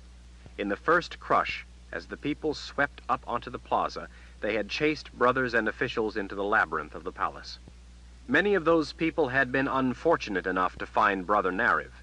The stench of burned flesh filled Richard's nostrils as he moved silently through the darkness. Richard had been a woods guide long before he became the Seeker, long before he became Lord Rahl. Darkness was his element. In his mind, he gathered that cloak of darkness around himself. Within the massive stone walls, under the heavy beams, partial wooden floors, and slate roofs overhead, the riot of the crowd was a distant, echoing rumble. Through the gaping openings of undressed doorways stood rooms without roofs or floors above, allowing in a flood of moonlight. It all created a tangled mesh of shadows and faint light that suggested every form of danger. Richard came across an older woman lying bleeding in the hall, whimpering in agony. He bent to one knee, putting a hand gently to her shoulder as he kept his eyes on the dark hall ahead and its sockets of blackness to each side. He could feel the woman trembling beneath his fingers. "Where are you hurt?" he whispered. He pushed the hood of the robe back so that in the moonlight coming between the unfinished beams above she could see his face. "I'm Richard." A smile of recognition overcame her. "Leg," she said. She pulled her dress up. In faint light, he saw a dark wound just above the knee. With his sword, he sliced off the hem of her dress to use as a bandage to close the wound. "I want to live. I wanted to help." She took the strip of cloth and pushed his hands away. "Thank you for cutting me the cloth. I can do it now." She clutched his robe, pulling him closer. "You've showed us life with your statue. Thank you." Richard smiled as he squeezed her shoulder. "I was trying to get that cockroach. Will you do it?" Richard kissed his finger and pressed the kiss to her forehead. "I will. Bandage up your leg and lie still until we have the situation under control. Then we'll send people in to help." Richard started moving again. From the distance came screams of rage and pain. Guards who had escaped into the maze of the unfinished palace were battling people who had gone in after them. Richard spotted a brother trembling behind a corner. It wasn't Nariv. There was a hood, not a cap. Playing the part of a brother, Richard pulled his hood up again and strode to the man. The brother looked relieved to see a comrade. "Who are you?" he whispered toward Richard, lifting his hand to use his magic to light a small flame above his palm. "Justice," Richard said to the wide eyes, as he drove his sword through the man's heart. Richard pulled his sword free and concealed it once more under his robes. Nietzsche would no doubt take her revenge. There seemed nothing he could do about it. Nietzsche had often enough made Richard's choices clear. He was bound and determined to at least lay waste to the order. If only there was a way to get Nietzsche to see reason, to get her to help him. At times, the look in her blue eyes seemed so tantalizingly close to comprehension. He knew Nietzsche had feelings for him. He wished he could use those feelings to get her to see reason, to help him, to cast off her chains, but he didn't know how. Richard stepped back into the blackness of a room as he heard guards running his way. As they turned into the hallway, Richard again drew his sword. When they were close, he burst out of the doorway and took off the first guard's head. The second swung his sword, missed, and lifted it for another strike. Richard ran his sword through the man's belly. The wounded guard pulled back off the blade. Before Richard could finish him, more men burst into the hall. The man with the gut wound wasn't going to be a problem anymore. It would take him hours of agony to die. Richard retreated through the dark doorway, tempting men in after him. He stood still in the dark, and as they rushed in, panting, crunching debris beneath the balls of their feet as they turned, Richard located them by sound alone and cut them down. Half a dozen men died in the pitch-black room before the rest ran. Richard raced onward toward the sounds of explosions. Every time gouts of flame flashed through the morass of hallways, he hid his eyes with a hand in order to preserve his night vision. When the blinding flashes ceased, he quickly continued in the direction from which they had come. There were mile upon mile of halls in the palace. Some opened out into grounds where nothing had yet been built. Others went along between walls open overhead. Still others tunneled through the darkness, enclosed by upper floors or roofs. Richard descended stairs into blackness, into the palace underground, following the roar of conjured flames. Down below the main floor were networks of interconnected rooms made up of a confusing snarl of chambers and narrow halls. As he plunged through a labyrinth of shadowy rooms, going through holes in unfinished walls and empty doorways, he came suddenly upon a cloaked man with a sword. He knew none of the people were armed. The man spun around, his sword leading, but since Richard was disguised in robes, he knew the man might not be a true foe. In a flash of moonlight, Richard was stunned to see the sword of truth over the shoulder of the person. It was Kaelin. He froze in shock. She saw only a figure in brown robes, a brother, standing in a shaft of moonlight. The hood shadowed his face. In the same instant, before he could call her name, he saw over Kaelin's shoulder someone running their way. Nietzsche. In one terrible, blinding instant, Richard knew what he had to do. It was his only chance, Kaelin's only chance, to be free. In that crystal-clear instant of understanding, terror flashed through him. He didn't know if he could do it. He had to. Richard drew his sword and blocked Kaelin's thrust. And then he attacked her. He drove into her with controlled violence, careful not to hurt her. He knew how she fought. He knew because he had taught her. He played the role of a clumsy but lucky opponent. Nietzsche was getting closer. Richard couldn't drag it out. It had to be timed just right. He waited until Kaelin was slightly off balance, and then with a powerful clash caught her sword near the crossguard. She cried out with the shock as her sword flew from her hand and the blow spun her around, just as he had intended. She didn't hesitate for an instant. Without pause, still spinning, her hand reached up and pulled free the sword of truth. The air rang with the unique sound of steel he knew so well. Kaelin whirled around, the blade leading. He saw for a split second the terrible, violent rage in her eyes. It hurt him to see that in Kaelin's beautiful eyes. He knew what it did to a person. Richard entered a numb world all his own. He knew what he had to do. He felt no emotion. He blocked high, controlling her attack and where he wanted her to go with the blade. He had to get her to put it where he intended, if there was to be any chance. Teeth gritted, Kaelin drove her sword for the opening he deliberately left her. Kaelin was in the realm of uncontrollable rage. The instant she seized the hilt, the sword of truth had inundated her with pounding fury. Nothing in the world felt better than knowing she was going to kill with it. The weapon, too, demanded blood. These people had Richard. These brothers had twisted their lives. These men had sent murderers to her homeland. These men had sent assassins to slaughter Warren. Now she had one of them. She screamed as she spun, screamed with the rage, screamed with the demand for blood. It was glorious to have the object of such perfect rage within reach. He made a mistake, leaving an opening. Without hesitation, she went for it with cold fury, the blade leading. He was hers. Richard felt the blade hit him. It was shocking. It felt unlike what he expected. It felt something like he imagined the mighty blow of the sledgehammer on the statue might feel. His mouth opened. Now was the time. He had to stop her, keep her from doing any more. He had to do it now. If she wrenched the blade through him, ripped him open any more, Nietzsche would never be able to heal him. Her power could only heal so much. Nietzsche would have to free Kalin from the spell in order to regain the use of her sorceress's magic, in order to heal him. He reasoned that she cared enough for him to do that. Richard's mouth was open as he felt the blade still driving through him. It was a sickening shock. Even expecting it as he had, it still seemed unreal. It still surprised him. He needed to tell her it was him, to stop. He needed at least to call out her name so she would stop without doing too much damage. His mouth was still open. He had no breath. He couldn't make himself say her name. As she searched frantically for Richard, Nietzsche saw the two people battling. One was a brother. The other she didn't recognize, yet there was something deeply unsettling about it all. Nietzsche felt a strange stirring. The feeling was oddly familiar, but in all the confusion of emotion, she just didn't recognize it. They were a good distance away. The man in the cape lost his sword. It looked as if the brother had him. Nietzsche wanted to help, but how? She had to find Richard. Someone said they saw him go into the palace. She had to find him.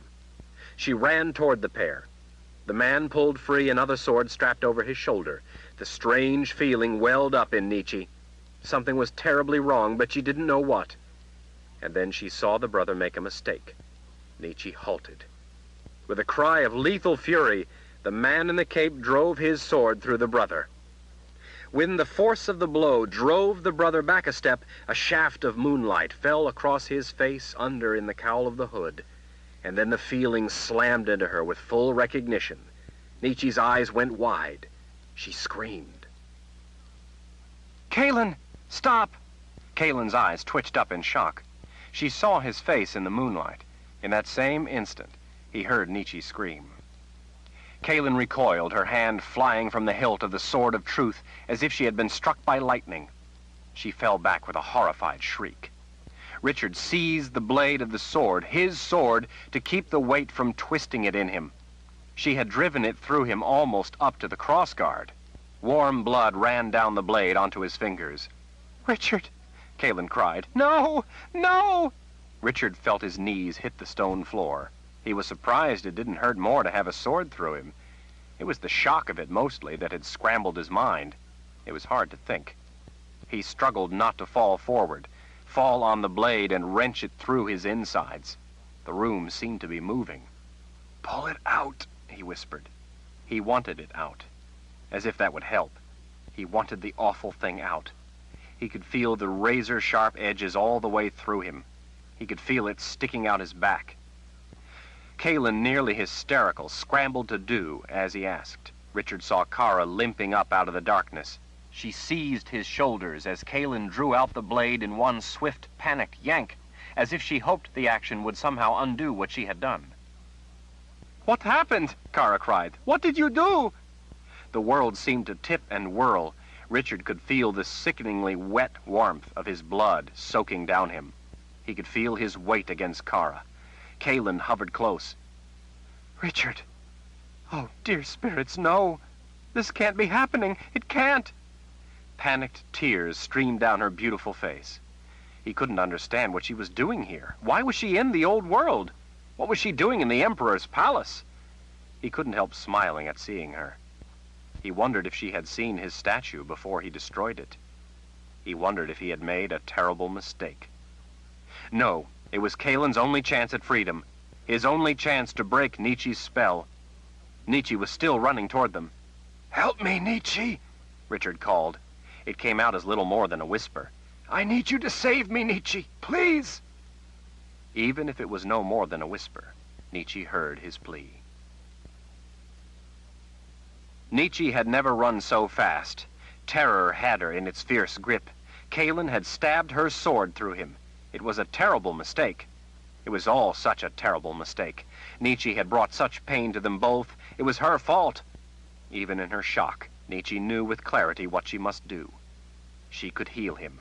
Kalen was there. Nietzsche couldn't begin to imagine why or how, but she was. With Kalen there, Nietzsche could break the spell. Once the spell was broken, Nietzsche could use her gift. She could heal Richard. It was all right. She could save him. It would be all right. She could fix it. She could.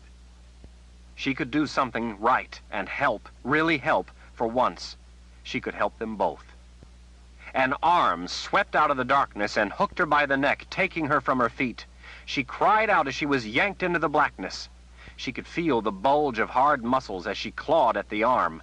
The man stank. She could feel his lice ticking against her face as they sprang at her. Terror seized her. Such sudden and intense terror was an unfamiliar sensation, smothering her mind. She dug her heels into the stone as he drew her back into the black labyrinth. She kicked furiously at him.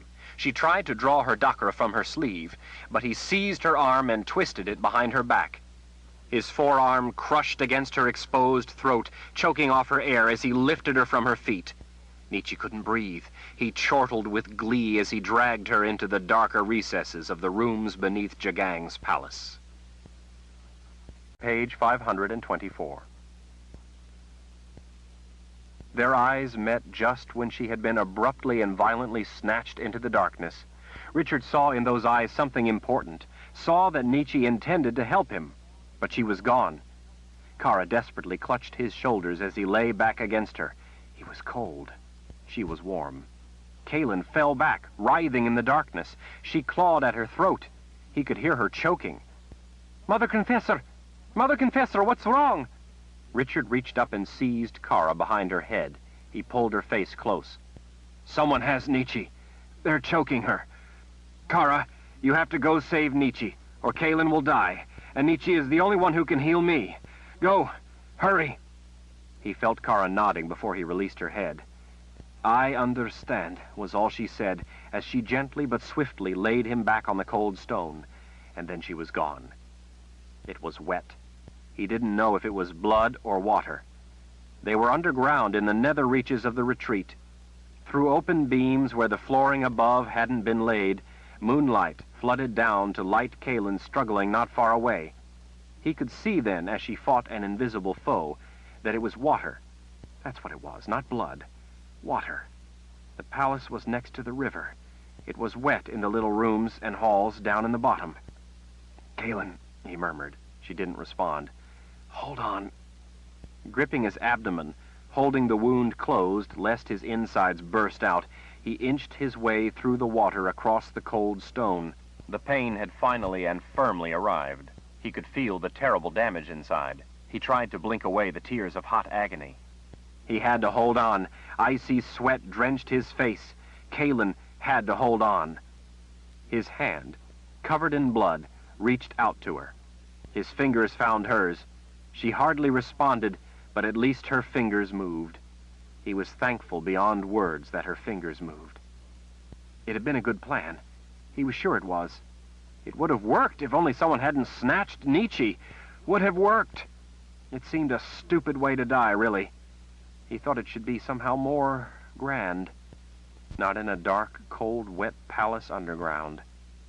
He wished he could tell Kalen that he loved her, and that she hadn't killed him, but that he had done it. It was his doing, not hers. He'd just used her in his plan. It would have worked.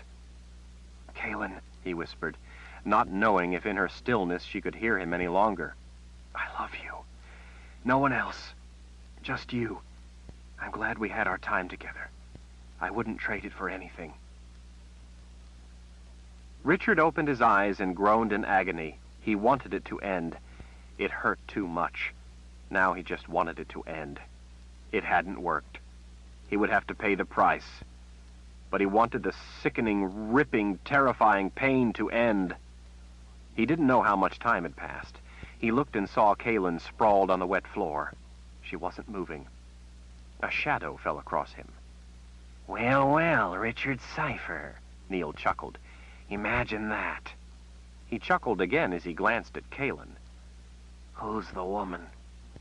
Richard could sense the sword of truth, sense its magic. It wasn't far from his fingers. Don't know. She's killed me. Must be one of yours. Richard's fingers found the sword. They curled around the wire-wound hilt. Neil stepped on the blade.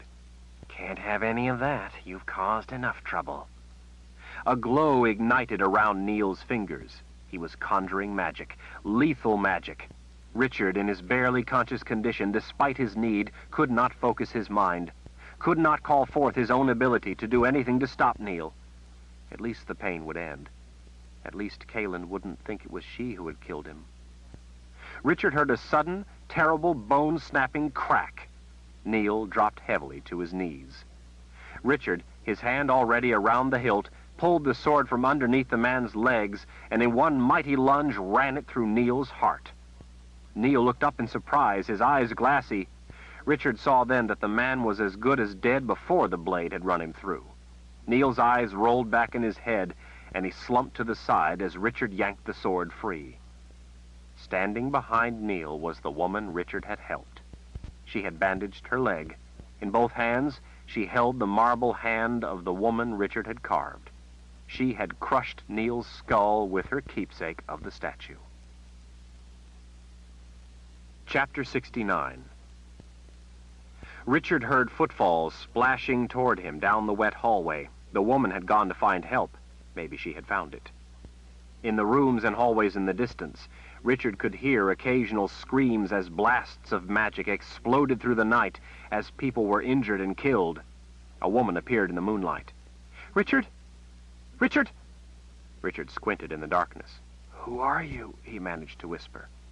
She rushed to his side and fell to her knees. She gasped at seeing Kaylin sprawled on the floor close to him. "What happened to the Mother Confessor?" Richard frowned. She knew Kaylin. Who are you? She looked back at him. I'm a sister, Sister Alessandra. "I've been in the city for a while looking for Nietzsche and... Never mind. A woman found me just down the hall and said you were hurt. The man who carved the statue. I was trying desperately to get to you earlier, but I couldn't get near. There I go again. Tell me where you're hurt. I can try to heal you." I was run through with a sword. She was still and silent for a moment. Under my hands. She looked then and spoke a prayer under her breath. I think I can help. I feared I need Nietzsche to do it. Sister Alessandra glanced about. Nietzsche? Where is she then? I've been searching for her. Anne sent me to find her. Richard's eyes fell on the still form of Kaylin. Can you help her? He could see the woman's eyes look away from his. No, I can't. She's linked by magic to Nietzsche. I met her before, and she told me about it. I can do nothing through the shield of Nietzsche's link. Is she still? The woman looked and then leaned back over him. She's alive, Richard. He closed his eyes in relief and in pain. Lie still, she said. But I need Nietzsche to... You're bleeding. This is bad, Richard. In a short time more, you will have lost too much blood. If I wait, no one will be able to heal you. You will have slipped too far beyond this world for any gift to help you. I can't wait. Besides, I came to try to stop Nietzsche. I know her better than anyone. You can't put your life in her hands. You can't put your faith in her. It's not faith. I know. She's a sister of the dark. I'm the one who led her down that dark road. I came to try to lead her back. Until and unless that time comes, you can't trust her. Now, you've not much time. Do you want to live or not?" It had all gone for nothing. He felt a tear run from the corner of his eye and across his cheek. I choose life, he said. "I know," she whispered with a smile. "I saw the statue. Now move your hands for me. I need to have mine there." Richard let his hands slip to his sides as hers covered the wound. He felt helpless. He could focus on nothing but the searing pain. He felt magic tingle into him, following the damage down deep inside him. He clenched his teeth as he held in a cry. "Hold on," she whispered. "This is bad. It will hurt, but then in a while it will be all right." "I understand," he said. He gasped sharply. "Do it then." The pain of her magic seared into him like white-hot coals thrown on bare flesh. He almost cried out, but then the pain abruptly ceased. Richard lay with his eyes closed, panting, waiting for it to start again. He felt her hands slip from him. Richard opened his eyes and saw that Sister Alessandra's eyes were opened wide. For an instant, he wondered why. And then he saw a foot of steel jutting from her chest. Her fingers went to her throat as blood gushed from her open mouth. A silent scream formed on her lips. A bony hand shoved her aside. She had been impaled on the sword Richard had used to fight Calen. His hand blindly went for the hilt he knew was there, but a foot kicked the sword of truth aside. Death's own skull grinned down at him. "You are a troublesome man, Richard Cypher," came the grating voice from the darkness above. "But at last that trouble is ended." The tall, angular figure in robes and a creased cap towered above him as he lay helpless on the cold, wet floor. "This little rebellion of yours will be crushed. I can promise you that much before you die.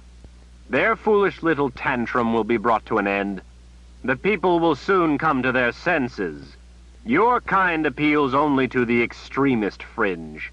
Most people see their duty to their fellow man. Your efforts have been for nothing." Brother Narev swept his arm around as if in introduction. "An appropriate place for you to die, don't you think, Richard? These rooms are the future questioning chambers. You eluded the chambers once, but not this time. You will die in one as you should have died in one before. I, on the other hand, will live here a long, long time, and see the order bring morality to the world. Down here in these chambers, radicals like you will confess their wickedness. I just wanted you to know, before you are embraced in the Keeper's cold arms for all eternity." Brother Narev's skeletal hands clawed as he called forth his magic. Richard saw white-hot light blossom around the high priest's hands and expand downward. Richard squeezed Calen's hand as he watched the white light of death come for him. The bloom of light turned a honey color. As if the air had thickened, the light slumped off to the sides. A howl of fury grew in Narev's throat. He shook his fists in rage. "You have the gift of a wizard! Who are you?" "I am your worst nightmare. I am a thinking man who can't be deluded by your lies any more than I can be burned by your foul magic." Brother Narev tried to smash his foot down on Richard's face, but Richard was able to deflect the blow. He seized Narev's ankle. The man caught his balance and pulled madly to get free. The effort of holding on felt as if it ripped the wound through Richard's insides. He tried to hold on, but his fingers slipped from the wet leather. Once free and out of Richard's reach, Narev bent and seized the hilt of the sword lodged in the sister's back. He tugged, but it didn't come completely out. He growled in fury, his boots slipping on the slimy floor as he yanked on the sword. Richard knew that, once armed, Narev would be a swift executioner. With all his strength, Richard lunged at the man's legs. Brother Narev toppled back onto the wet floor. Richard, his middle wrenched in torture, threw himself atop Narev's legs to hold him down. Bony fingers clawed at Richard's face, trying to gouge his eyes. Richard turned his head away. With fierce effort, he clutched at the heavy robes, dragging himself up the man's body, ignoring the blows to his face as he did so. He seized Brother Narev by the throat. Brother Narev's bony fingers closed savagely around Richard's throat. Both men growled with the effort of trying to strangle each other to death. Richard twisted his head, trying to prevent Narev from getting a death grip, while at the same time trying to get his own thumbs over Narev's windpipe so he could choke off his air. Narev tried to roll, to throw Richard off. Richard spread his legs to make it harder for Narev to flip him over, and held tight as the man twisted and fought. He could feel his insides tearing. Richard had wielded a chisel and hammer for the order for months. He was stronger, but he was also losing a lot of blood, and that strength was fading. He squeezed with all his might. The fingers at his throat loosened a little. The man's eyes bulged as Richard finally managed to start to choke the life out of him. Bony hands thumped at Richard's shoulders. The hands suddenly and fiercely seized Richard by his hair. Nariv freed a leg and brought his knee up into Richard's wound. The world went white with pain. Nietzsche woke, dazed, to the sound of a low, wicked laugh. She knew the voice. She knew the smell. Kadar Kardif. She heard a snapping, popping, hissing sound. A torch, she realized. He whipped it around in front of her face, so close she could feel the terrible heat against her flesh. Burning pitch dripped off, falling on her leg. Nietzsche screamed in pain as the pitch burned into the flesh of her thigh. "What goes around comes around," Kadar said in her ear. "I don't care what you do to me," Nietzsche cried in rage. "I'm glad I burned you. I'm glad you've had to beg." "Oh, you'll be begging too before long. You may not think so, but you'll be surprised what fire makes a person do. You will yet know what it was like. You will yet beg." With all her might, Nietzsche struggled against him. She could undo the spell. If only Kalin were closer. So near, but so far. The fire before her eyes sent terror scorching through her. She had only to snip the cord linking her to Kalin. She could break the link. She didn't have to undo it in order to have her power back. Nietzsche could escape then. It would cost Kalin her life, but Nietzsche would have her power, and she could escape the flames. But she would have to kill Kalin to do it. "Shall I burn your face first, Nietzsche? Your lovely face. Or maybe I should start with your legs. Which shall it be? You pick." Nietzsche panted as she struggled, trying to back away from the heat on her flesh. The hissing torch waved in front of her face. She knew she deserved such a fate, but she was driven to wild panic by the fear of it. She didn't want to snip the link, to kill Kalin, but she didn't want to die this way. She didn't want her flesh to burn. "I say, we start at the bottom, so we can hear your screams." Kadar brought the torch down and touched it to the hem of her dress. Nietzsche screamed as the black cloth caught flame. Such fear was a new sensation for her. For the first time since she was very small, she had something she cared about and didn't want to lose. Life. In a moment of stark terror, Nietzsche knew that no matter how much it was to hurt, no matter how frightening it was to be, she would not take Kalin's life. Richard had given her the answer she had sought. She had taken too much already. In return for that lesson, she could not now violate it. Even though Kalin linked to Nietzsche was to suffer the same fate, would die the same agonizing death, Nietzsche would not be the one who inflicted it. She would not take Kalin's life from her. Kadar would be bringing their death, but Nietzsche would not. She would not kill Kalin to save herself. Kadar Kardif laughed as he watched her dress ignite. He held her in a firm grip Nietzsche could not escape. Just then, a dark shape flew at her from midair, crashing into them both. They tumbled back, the air all around filled with fire.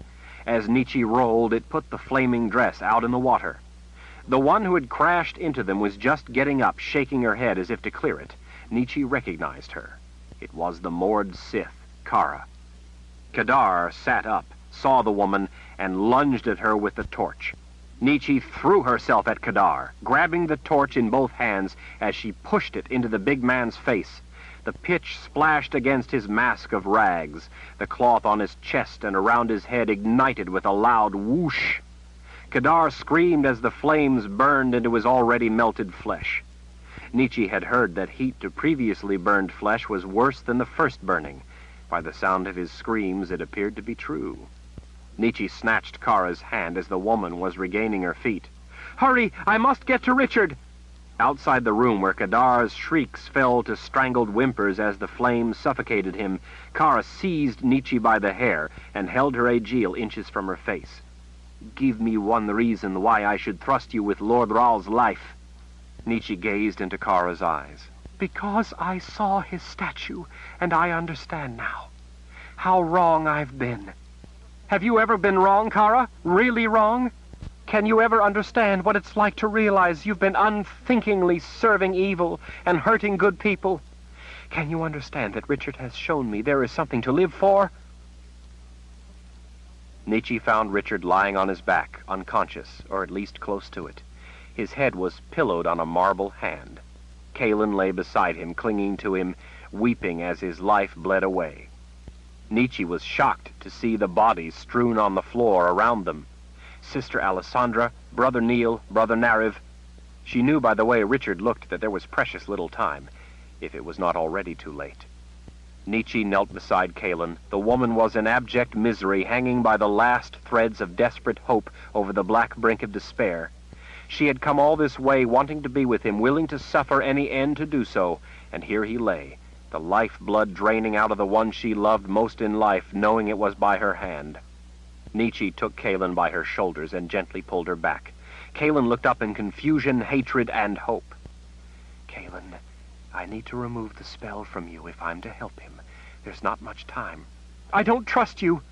Why would you help? Because I owe it to him. To both of you. You have brought nothing but suffering and... Kara took Kalin's arm. Mother Confessor, you don't have to trust her. Trust me. I'm telling you that Nietzsche might be able to save him. I believe she will do her best. Please let her do it. Why should I trust her with his last few minutes of his life? Please let Nietzsche have the chance Lord Rahl once gave me. Kalin searched Kara's eyes for a moment, then turned to Nietzsche. I know what it's like to be where he is now. I've been there. I chose life. Now he must. What do I need to do? You and Richard have already done enough. Nietzsche took Kalin's tear-stained face in her hands. Just be still and let me do this. The woman was shivering in misery. Her long hair was matted and dripping wet. She was covered in Richard's blood. She could do no more for him, and she knew it. Nietzsche had to. As Kalin gazed into her eyes, Nietzsche reignited the connecting cord of magic, hoping that she had enough time. Kalin went rigid with the shock of pain it caused. Nietzsche knew exactly how it felt because she felt the same pain. Milky light connected both women heart to heart. Its wavering glow grew to blinding brightness, taking the pain to a new level in intensity. Kalin's mouth opened in a silent cry. Her green eyes widened with the torment flooding through them both, as the root of magic embedded in every fiber of their two beings vibrated in response to the call of the light. Nietzsche placed her hands over her heart in that incandescent shaft of light and began to withdraw her power. Chapter 70. Richard pulled a shuddering breath as he opened his eyes. Somehow he was lying in a position that didn't hurt. He feared to move lest the crushing pain return. How could that be? He'd been run through with a sword. The darkness around him was still and quiet. In the distance he could hear the sounds of battle raging on. The ground beneath him shuddered with some great impact. There were people around him. Bodies lay on the wet floor. He realized he was on a board, keeping him up out of the water. He was covered in a warm cloak. He could see the dark, hunched shapes of people huddled around in the little room. Under his fingers lay the hilt of the sword of truth. Because the storm of magic was calmed, he knew the sword was in its scabbard. He looked up, and through the openings between beams, through broken stone and splintered wood, and could see the rosy blush of dawn. Kalin, he whispered. 3 figures in the room sprang up, as if stone had suddenly come to life. The closest leaned in. I'm here. She took up his hand. With his other hand, he reluctantly probed for his wound. He couldn't find it. He felt no pain, only a lingering ache. Another figure leaned in. Lord Rahl, are you awake? What happened? Oh, Richard, I'm so sorry. I'm so sorry. I stabbed you. It was all my fault. I should have taken an instant to be sure before I did it.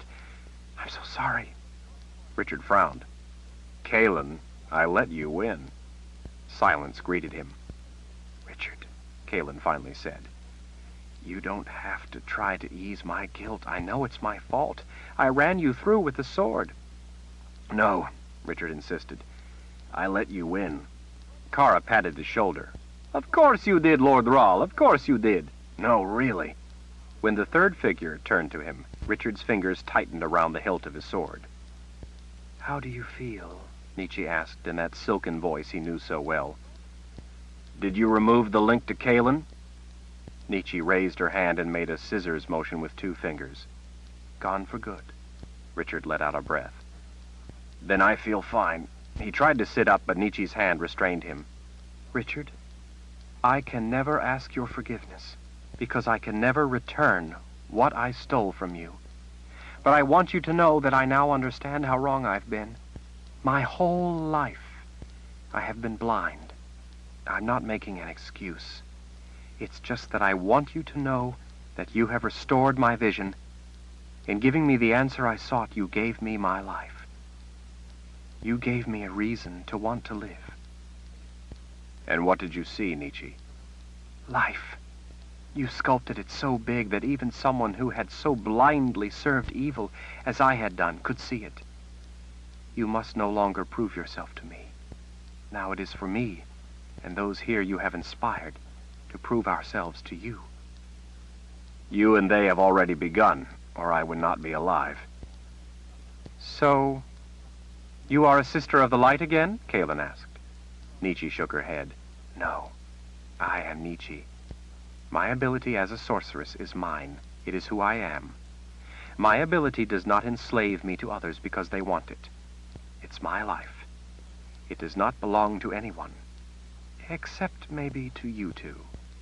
You both have shown me the value of life, the rationale of freedom. If I am to serve beside anyone now, it will be beside others who hold dear the same values. Richard placed his hand over Nietzsche's. Thank you for saving my life. For a while there, I thought I'd made a mistake when I let Kalen run me through. Richard, Kalen objected, you don't have to try to assuage my guilt by saying that. Nietzsche was gazing into his eyes even as she addressed Kalen. He's not. He's telling you the truth. I saw him do it. He was forcing me to make a choice to save him, so that I would have to break the spell holding you. I'm sorry you had to endure such a thing, Richard. I'd already made the choice the moment I saw your statue. Richard tried to sit up again. Nietzsche restrained him again. It is going to take time for you to recover fully.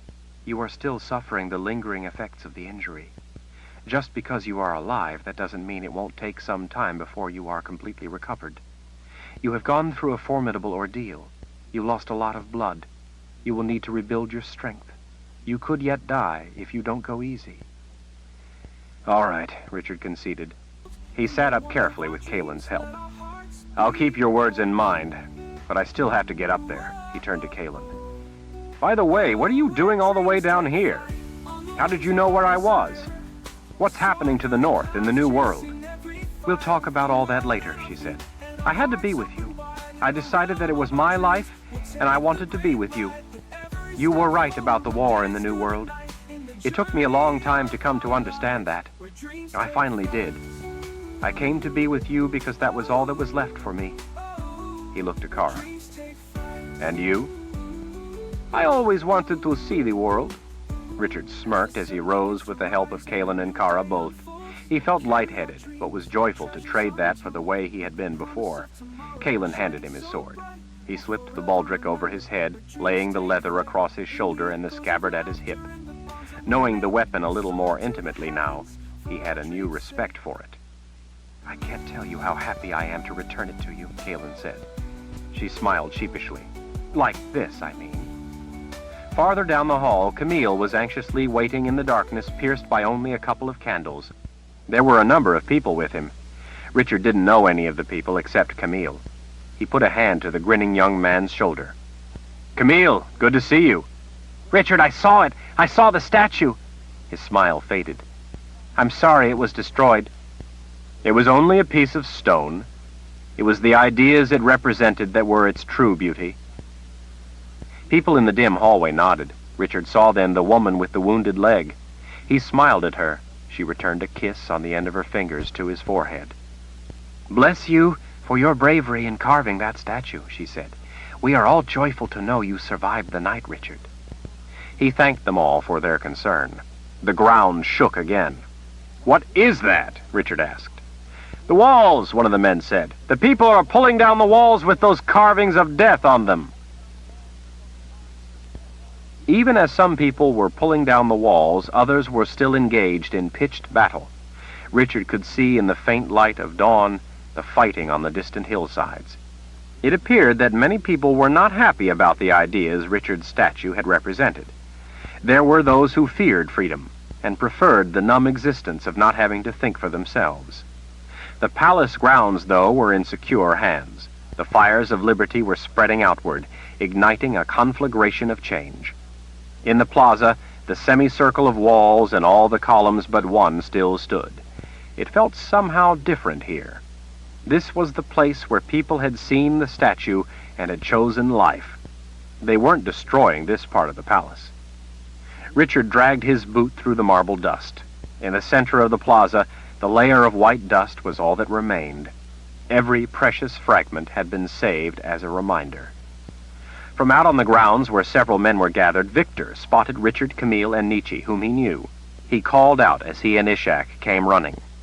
"Richard!" Victor raced up the steps. "Richard!" Richard had Kara under one arm and Camille under the other, supporting him. He didn't have the strength to shout, so he simply waited until the two men were close, both panting from their run. "Richard, we're winning," Victor said as he pointed at the hills. "All those officials gone, and we—" The blacksmith went silent as his eyes fell on Kalin. Ishak, too, stared at her, then swept his red hat off his head. Victor's mouth labored a moment before words finally worked their way out. His hand, usually so expressive, simply pointed at her, as if she could not be real flesh. "You," he said to Kalin. "You are Richard's love."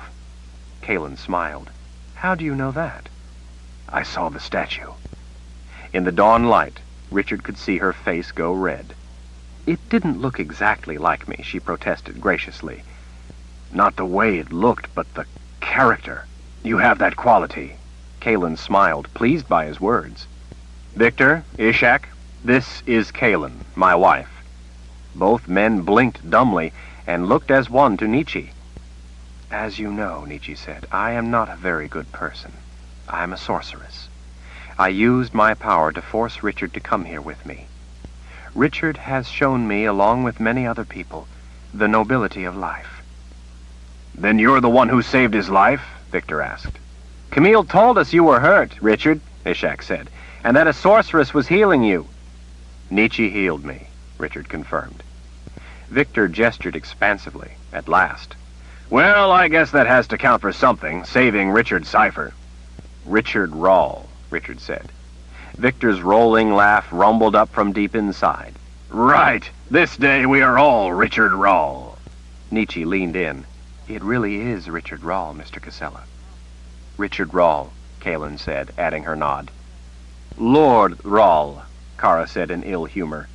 "Show the proper respect to the seeker of truth, the master of the Deharan Empire, war wizard, and the husband to the Mother Confessor herself." Kara lifted her hand in graceful, regal introduction. "Lord Rahl." Richard shrugged. He lifted the gleaming, silver-wound hilt of his sword, showing them the word truth in gold, and then let it drop back into its scabbard. "What a beauty!" Camille shouted. Victor and Ishak both blinked again and then dropped to a knee. They bowed their heads deeply. Richard rolled his eyes. "Will you two stop it?" He shot Kara a scowl. Victor peered up cautiously. "But we never knew. I'm sorry. You're not angry I made fun of you." "Victor, it's me, Richard. How many times have we eaten your lardo together?" "Lardo?" Kalin asked. "You know how to make lardo, Victor?"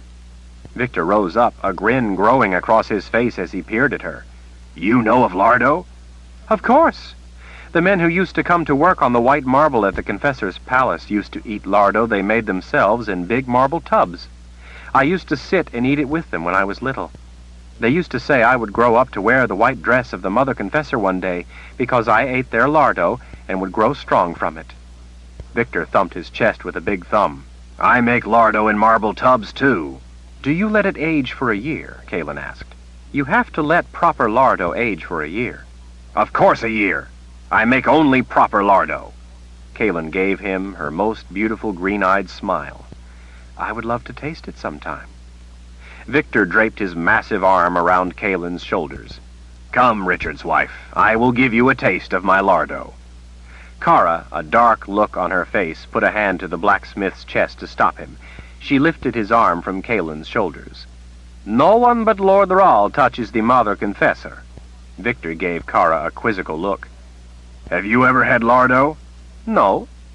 Victor slapped Kara on the back as he laughed. Come then, and I will give you lardo too. Then you will see. Anyone who eats lardo with me is my friend for life.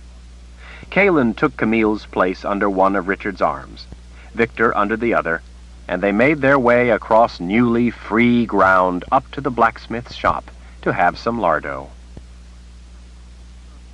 Chapter 71. Verna pulled the candle close. She warmed her hands over it a moment, then laid the journey book on the table. The sounds of the army camp outside her small tent were by now so familiar she almost didn't hear them. It was a cold Daharan winter night, but at least they and all the people they had helped were safely over the mountains. Verna understood their quiet anxiety. It was a new and mysterious place, Dahara, a land once only a source of nightmares. At least they were safe for the time being. In the distance, the wolves' long, plaintive howls echoed through the frigid mountains, off the moonlit snow blanketing the seemingly endless, desolate, colossal slopes. It was the proper phase of the moon, even if it was the moon in a new land, a strange and unknown land. Verna had checked for months, but there was never a message. She didn't really expect one, since Kalen had thrown Anne's twinned journey book in the fire.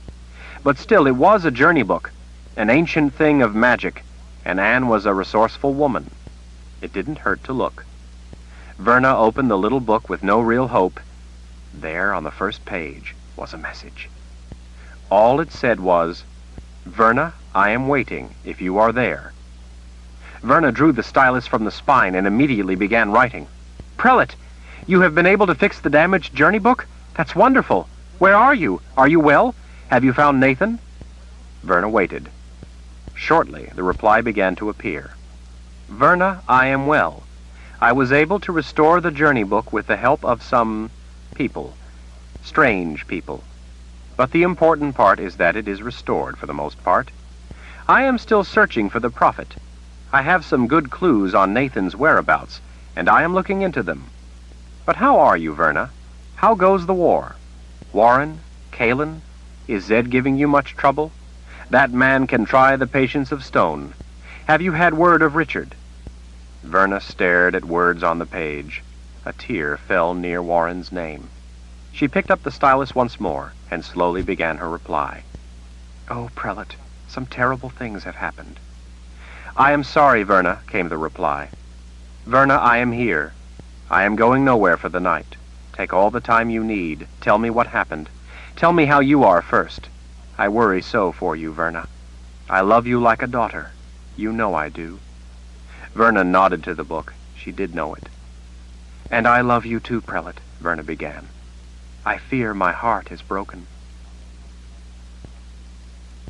Kalen stood silently beside him in the warm midday breeze as Richard looked out over the river at the city beyond.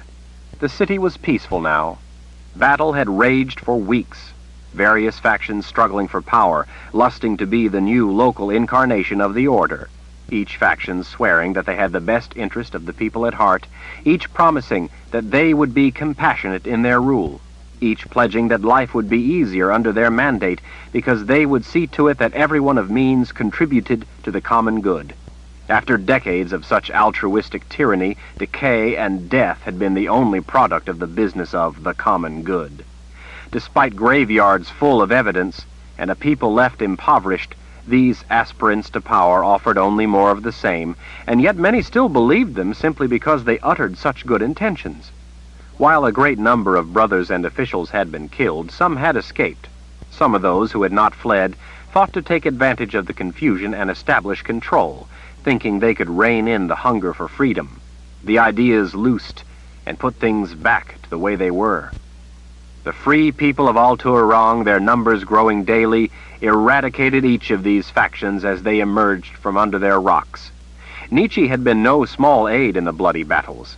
She knew the methods of such people, where they went to ground, and pounced on them like a wolf on vermin. The forces lusting to oversee the welfare and betterment of mankind came to greatly fear that which they had in fact created, death's mistress. There was no telling yet if freedom's flame, now ignited, would spread through the old world. It was still a very small flame in a vast and dark place, but Richard knew that such a flame burned brightly. To the north, matters were not nearly so auspicious. With Nietzsche's magic withdrawn, Richard supposed that the Daharans would know where he was and send him messages. Kara was immensely relieved to be able to sense his location again through her bond. He had listened quietly as Kalin and Kara had told him all the details of the war, and how they had sent the people of Adendril on a long and difficult journey to Dahara before Jagang could march into the city in the spring. It would give them heart to know that Lord Rahl had struck a mighty blow against the old world, to know that the Mother Confessor was with him and that they were well. A number of men had requested the job of carrying that invaluable news north. Soon the Daharan Empire and the people they were protecting who had fled their homes would know of the victory to the south. The messengers would actually be carrying a more precious commodity than that news. They would in reality be carrying hope. Richard had also sent his grandfather the same word. Richard could hardly believe that Warren, his friend, was gone. The terrible anguish he knew would be slow to fade.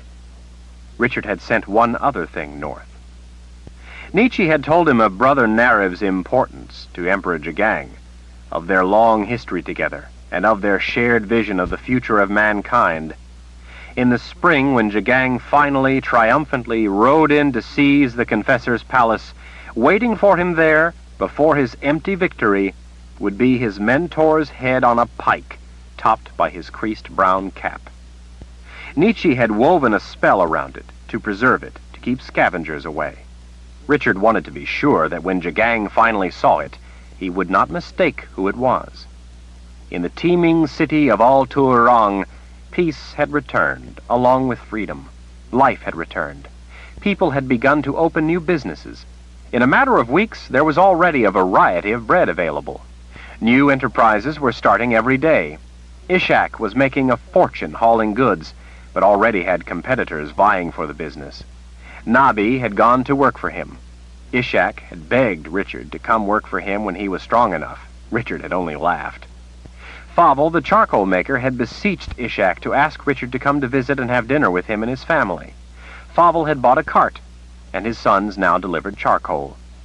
Richard leaned with his forearms on the railing at the edge of the pier and gazed down over the edge to the swirling water below, as if trying to divine what the future held.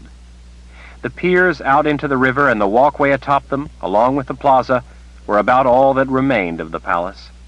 Richard had seen to it that the spell forms were removed from the tops of the columns around the grounds, and had Priska melt them down. Richard had regained most of his strength. Kalin was strong and as beautiful as he remembered her. She had changed, though. Her face had grown more mature in the year they had been apart. When he gazed at her, he hungered for a piece of marble and his chisels so he could carve her face in stone. Flesh in stone. He turned and looked back along the pier toward the plaza with its semicircle of columns behind it. The fallen column had been restored. The plaza had been renamed Liberty Square, Victor's idea.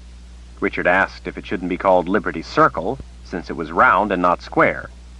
Victor thought it sounded better as Liberty Square, so Richard called it Liberty Square. After all, the first man to declare himself free there had been Victor. Kalin gazed with him back toward the plaza. "What do you think?" Richard asked her. She shook her head, looking at best a little uneasy. "I don't know, Richard. It just seems so strange to see it so big, so white." "You don't like it?" She quickly put a hand on his arm to dispel the notion. "No, it isn't that. It's just that it's so..." Her uncertain gaze returned down the pier. "Big." The center of the plaza, where the statue Richard had carved had briefly stood, now held a towering marble statue being worked on by a number of stone carvers who used to work at the site, carving misery and death. Camille was down there, learning the craft of stone carving from masters. His education started with a broom. Richard had hired the carvers. With the fortune he had made helping the order build its palace, he could easily afford it. The carvers were glad for such work, to exchange value for value. The expert carvers were working on scaling up the small statue of Spirit, which Richard had carved for Kaylin, way back in their mountain home when she needed to witness vitality, courage, and indomitable spirit. It emerged anew in the best white cavatura marble. The bronze ring of the sundial had survived intact and was being added to the piece. The statue rising in the center would cast its shadow on the curved dial plane. The words so many had touched that day would be there for all to see now. Kaylin had been enthusiastic about the concept, but had spent so many months with the carving Richard had done that it was disorienting for her to see it on such a massive scale. She was eager for the day when the carvers were finished scaling it up and she could have her own statue of Spirit back. "I hope you don't mind sharing it with the world," he said. Kaylin smiled wistfully. "No, not at all." "Everyone loves it," he assured her. Her wonderful lilting laugh drifted out across the warm afternoon air. "I'll just have to get used to you showing people my body and soul." Together they watched as the carvers working on the flowing robes checked their work with calipers against the statue Richard had carved and the reference points from wooden braces used to scale up the work. Kaylin rubbed his lower back. "How are you feeling?" "I'm fine. Now that you're with me, I couldn't feel better." Kaylin laughed then. "As long as I don't run you through?" Richard's laugh fell in easily with hers. "You know, when we tell our children how their mother ran their father through with a sword, it's going to look pretty bad for you." "Are we going to have children, Richard?" "Yes, we are." "Then I'll risk the tale." As the warm breeze ruffled her hair, he kissed her brow. Glancing along the line of trees, their leaves shimmering in the sunlight, Richard watched birds cavort above the riverbank, sweep into a group, and then soar together up over the semicircle of white marble columns standing in the expanse of green grass. Kaylin leaned contentedly against his shoulder as they watched men, filled with pride, smiling while they worked on the statue standing before those columns. In all Tourong there was a new spirit. In the former heart of the order beat freedom. End of Faith of the Fallen, The Sword of Truth, Book 6, by Terry Goodkind. Read by Nick Sullivan.